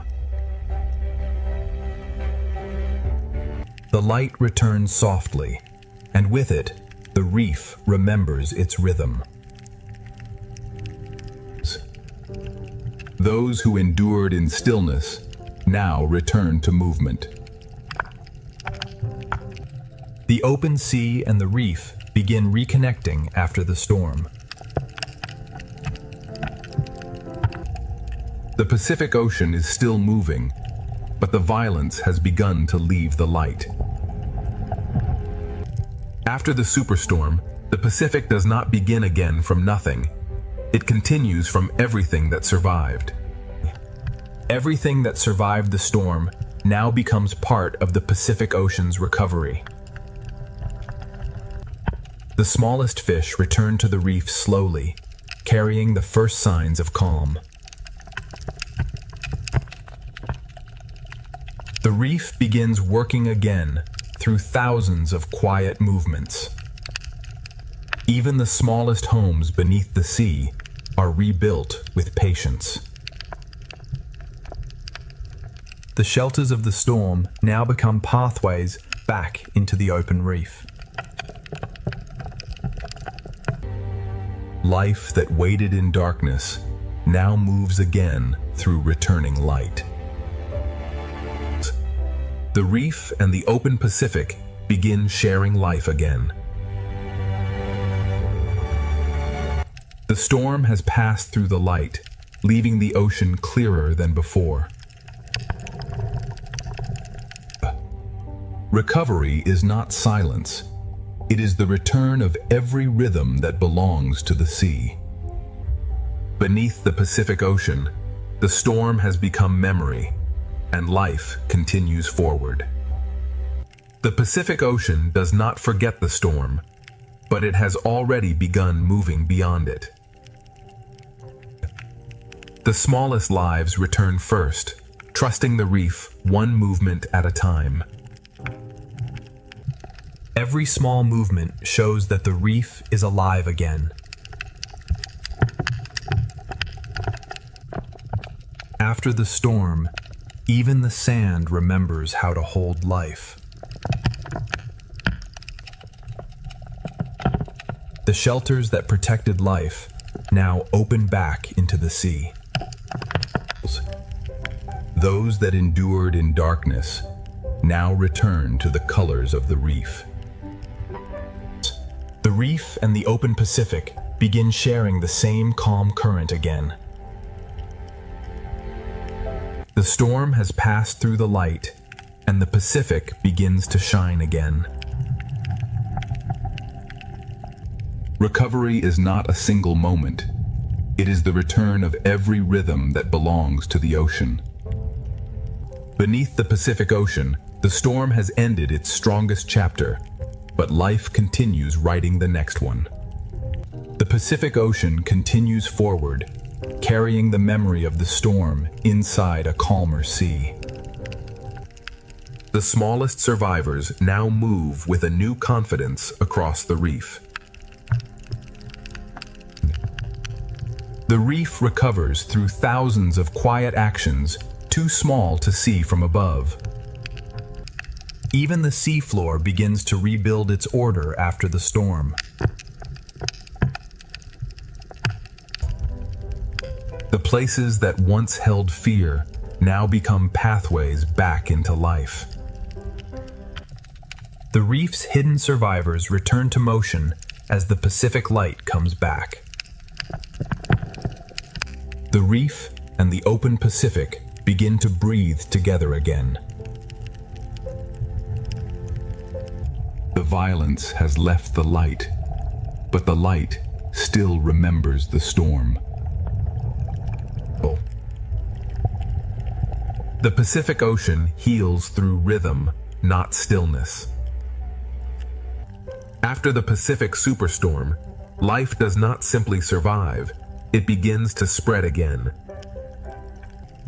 After the storm, the Pacific Ocean begins to widen again, giving life room to move.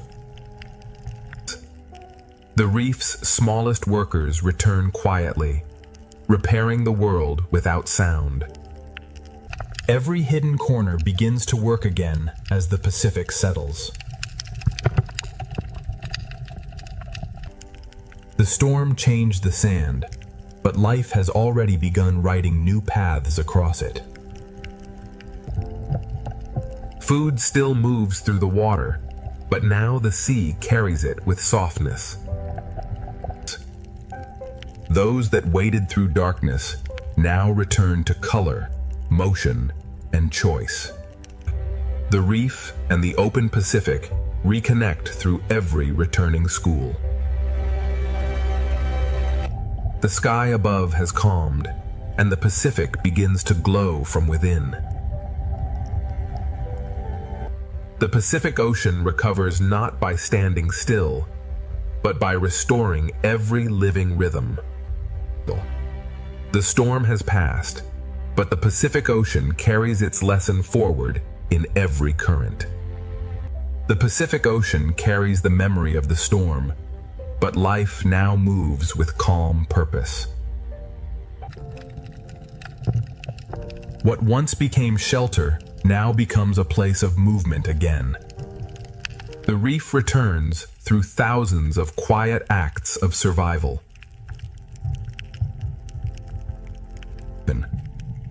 Even the smallest homes beneath the sea are part of the ocean's recovery.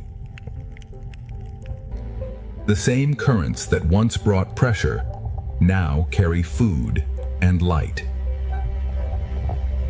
The hidden survivors return not with haste, but with the careful rhythm of the reef. The reef and the open Pacific share one calm current again. The storm has left the surface, and the sea below begins to shine again.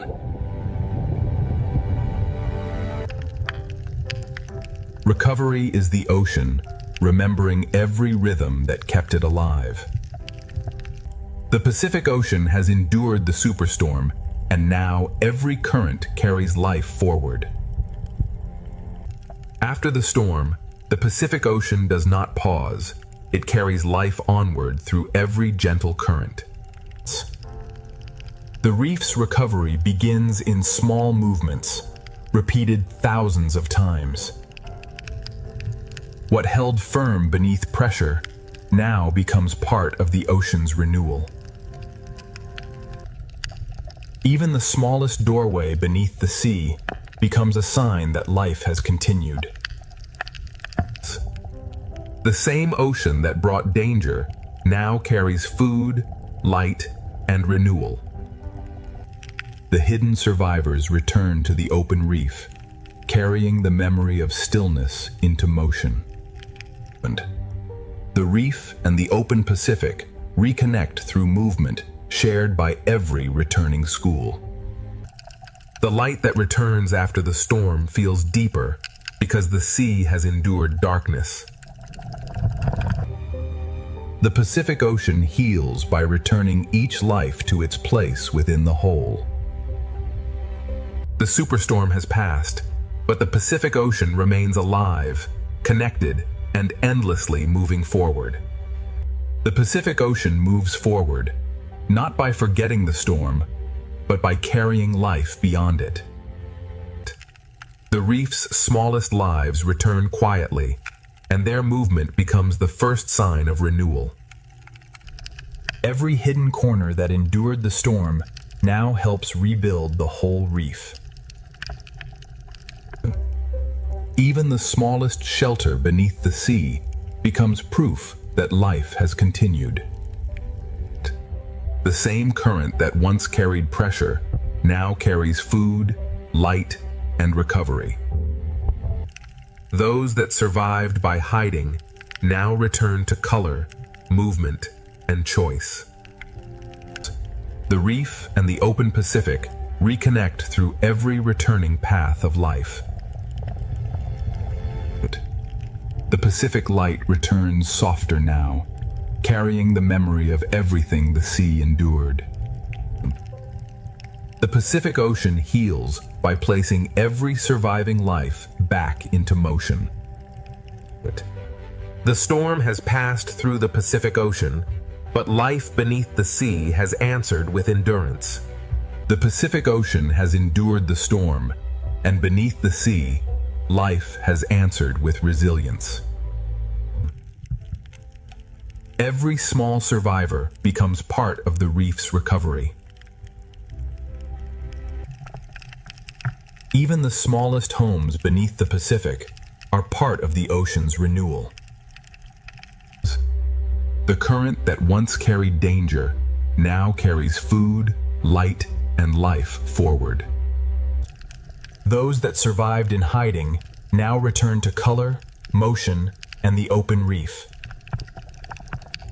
The reef and the open Pacific are connected again by every returning path of life. Above the Pacific, the storm has passed.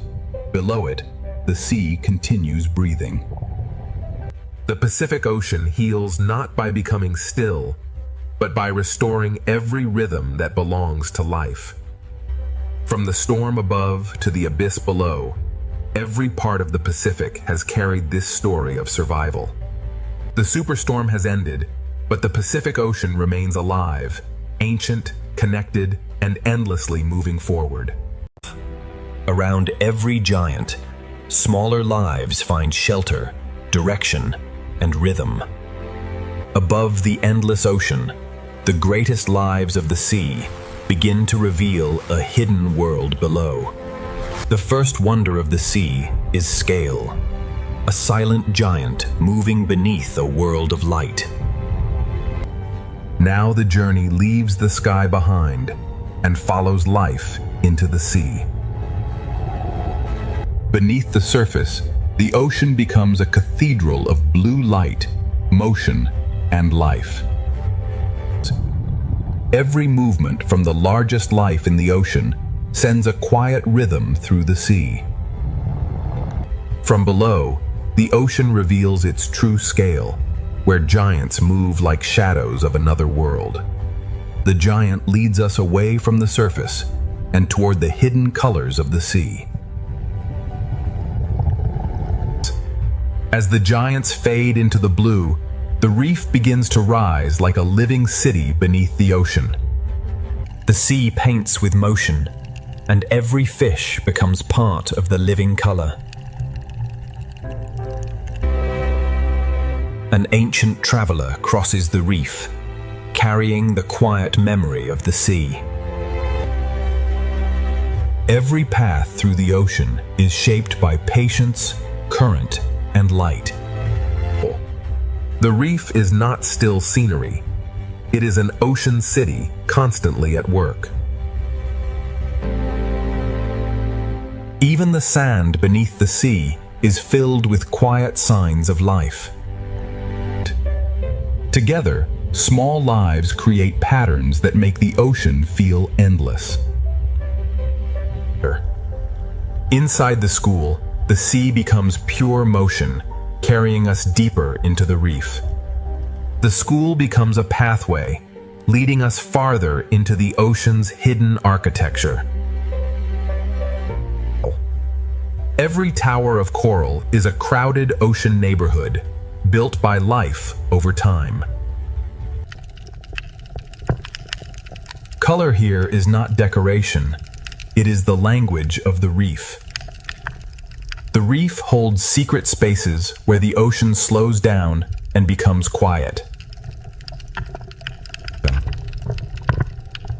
The ocean survives through small relationships that happen far from the surface. What looks like one wall is really thousands of lives holding the reef together. From every hidden corner, the reef opens again toward the wider sea. Beyond the reef wall, the ocean brings back the grace of a larger world. Some creatures seem to fly through the sea, turning the ocean itself into sky. The reef has shown its colors, but the open ocean is still calling us forward. The reef begins to fall away, and the wider ocean invites us into deeper blue. At this edge, the ocean changes mood without losing its beauty. Small fish become one living shape, turning the sea into motion. And inside the school, the ocean feels endless, alive, and perfectly connected. Beyond the reef, another gentle giant rises from the blue. The ocean's largest travelers move with a silence that makes the sea feel sacred. Around every giant, smaller lives find shelter, direction, and rhythm. From below, the sea turns a living giant into a moving constellation. The giant fades into the blue, but its path leads us back toward the living reef. From open blue back to coral color, the ocean keeps unfolding one world into another. The ocean has brought us back to the reef, where color becomes the next great discovery. Every opening in the coral leads to another chamber of life. The reef is not a single place, but a maze of living rooms beneath the sea. Among the colors, ancient travelers pause as if the ocean itself is breathing. The deeper we look, the more the ocean fills every space with life. Small lives gather into great movement, and the sea becomes a living pattern. Here, the ocean becomes a theater of color, scale, and silent motion. Everything in the reef is connected by currents too soft for the eye to measure. From sky to surface, from surface to reef, the ocean has opened the door to its hidden kingdom. Ahead lies the coral kingdom, where the ocean's colors will become even more alive. The first chapter does not end with discovery. It opens wider into the living colors of the sea. Every wall of coral becomes a doorway, and every doorway leads deeper into the ocean's design. Beneath the moving colors, the ocean floor holds quieter lives that keep the reef alive. The sea gathers small lives into shapes that feel larger than the reef itself. Inside the school, the ocean becomes a river made entirely of life. Ancient travelers pass through the reef as if they know every current by memory. The reef, the giants, and the open sea are never separate. They are one moving world. From the smallest cleaner to the largest shadow, the ocean builds wonder in layers. A single coral tower can feel like a whole ocean when every surface is alive. The ocean has shown us its entrance, and now the Coral Kingdom is ready to reveal its full brilliance. The Coral Kingdom opens wider, and the ocean turns color into living motion. Every bright surface of the sea hides a smaller world working quietly beneath it.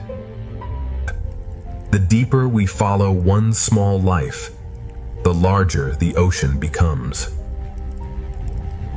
In the calmest spaces of the sea, ancient travelers move as if time itself has slowed. Life does not simply pass through the reef. It shapes the ocean with every movement. When thousands move as one, the sea becomes a single breathing shape. The ocean connects tiny sparks of life with giants moving silently above. Even beneath the brightest reef, the seafloor holds its own quiet choreography. The ocean keeps Lil into wonder, from one hidden life into thousands more. The first chapter has opened the door, but the brightest heart of the ocean is still ahead. The ocean draws us deeper, where every color seems to lead toward another hidden world. Continuing through the gateway, we observe the stunning bioluminescence of the coral pillar, teeming with life as the silver spratfish. The reef hides its wonders in chambers, and each chamber opens like a secret beneath the sea. Even the quiet floor of the ocean is filled with movement, patience, and design. From the sea floor to the open water, the ocean is always rising into motion. Through the living cloud, an ancient traveler appears again, carrying the calm rhythm of the reef. The reef, the turtle, and the open sea move together as one long breath. Every layer of the ocean leads the eye forward, from small color to giant shadow. This living amphitheater is only the beginning of the ocean's deeper brilliance. Ahead, the ocean's coral kingdom waits in full color, ready to pull us even deeper. The ocean pulls us deeper, where color gathers into a living cathedral beneath the sea. From far away it looks like beauty, but up close the ocean becomes endless work. Every passage beneath the sea feels designed to lead the eye toward another wonder. The reef does not reveal everything at once. The ocean opens it layer by layer. An ancient traveler crosses the chamber, carrying the patience of the sea through the reef. The ocean's calmest moments are filled with lives that never stop moving. When thousands move together, the sea becomes a single, shimmering breath. Above the reef, the ocean gives space to giants, while the colors continue below. The ocean keeps moving between grand scale and hidden detail, never losing its rhythm. The first chapter keeps widening, and the ocean's brightest kingdom is still waiting ahead. The ocean's brightest kingdom begins to rise ahead, pulling every current toward color. From a distance, the reef is breathtaking. Up close, the sea becomes infinite. One small fish can lead us into a chamber the ocean has kept hidden. Beneath the coral colors, the ocean floor carries its own quiet life. The sea lifts the smallest lives upward, until they become a shining cloud. Through the living cloud, an ancient traveler returns, slow and steady in the ocean light. The turtle moves between the reef and the open sea as if both are one breath. Every layer of the ocean leads forward, from tiny color to giant shadow. This living amphitheater is only the entrance to the ocean's deeper brilliance. Ahead, the ocean's coral kingdom waits in full brilliance, ready to carry us into the next chapter. The first doorway has opened, and the ocean now leads us toward its brightest kingdom. Every color in the sea is alive, and every surface holds another hidden story. The ocean does not reveal itself all at once. It invites us deeper, one chamber at a time. Even the quiet floor of the sea is part of the reef's living heartbeat. From the smallest lives, the ocean creates movement vast enough to fill the blue. Between the tiny school and the ancient traveler, the sea shows every scale of wonder. The reef carries every traveler forward, from bright shallows toward a deeper kingdom of color. The opening journey has shown us giants, reefs, and hidden life, but the heart of the ocean is still ahead. This living amphitheater is the final gate of our beginning, a bridge from wonder into full discovery. Part 1 ends at the doorway. Ahead, the ocean's coral kingdom begins to shine in its full brilliance. Now the ocean opens its coral kingdom, where color, shelter, and life become one. Every tower of coral is a living city built slowly beneath the sea. The closer we move, the more the ocean turns beauty into detail. One small fish can guide us into a chamber the sea has hidden from above. Beneath the coral colors, the ocean floor holds a quieter rhythm of life. The smallest lives gather into motion, and the sea becomes a shining current. Through the silver cloud, an ancient traveler returns to the heart of the reef. The turtle moves through the coral kingdom as if every current knows its path. Here, the reef becomes a kingdom of layers, each one alive with movement. The coral kingdom is only beginning to unfold, and the ocean still holds deeper colors ahead. Deeper inside the coral kingdom, the ocean becomes richer, brighter, and more alive. The ocean's brilliance is built by lives almost too small to see. Each doorway in the reef reveals another secret room beneath the sea. Even below the colors, the ocean floor continues the story in silence. The sea turns tiny bodies into one great moving light. Through motion, the ocean guides us from one living scene to the next. The reef's colors are not still. They move, feed, hide, and return. Above the coral kingdom, the ocean still carries the grace of giants. From shadow to color, the sea connects every layer of life. The coral kingdom stretches farther ahead, and the ocean's living colors are still unfolding. The ocean's colors continue to unfold, revealing a kingdom built from movement and light. The closer we look, the more the sea turns color into countless living details. one small fish can lead us deeper into the ocean's secret architecture. Beneath the bright coral, the ocean floor keeps its own quiet rhythm. The sea gathers its smallest lives into a shining cloud that moves as one. Through motion, the ocean leads us from hidden detail into wider beauty.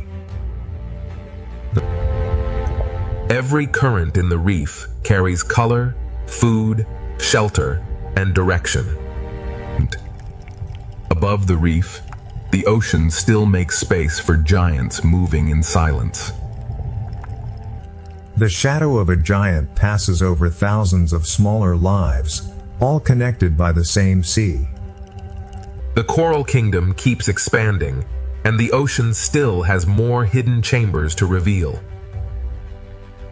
The coral kingdom leads us inward, where the ocean hides its most delicate rooms. Inside each hidden chamber, the sea becomes quieter, closer, and more alive. The ocean's smallest workers keep the kingdom shining from within. The reef guides us from one living doorway to the next. Even the quiet sand beneath the sea belongs to the living kingdom. From the floor of the ocean, life rises into motion like a cloud of light. The sea moves us from hidden detail into a wider field of color. Across the Coral Valley, the ocean brings ancient travelers back into view. The turtle carries the calm of the reef through a kingdom always in motion. The coral kingdom breathes through every layer, and the ocean still opens farther ahead. The coral kingdom has shown its layers, but the ocean is still guiding us beyond the reef. Before the reef falls behind, the sea reminds us that every detail here is alive. The final chambers of the reef glow like memories the ocean asks us to carry forward. Even at the edge of the kingdom, the ocean floor continues its quiet work. The reef sends its smallest lights upward, preparing the sea for a wider journey.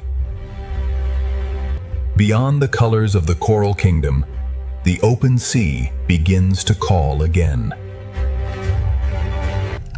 The turtle follows the current from shelter toward the vast ocean beyond. The reef has been a kingdom of color, but the open ocean holds the giants of the next chapter. As the coral fades behind us, a larger shadow begins to rise from the blue.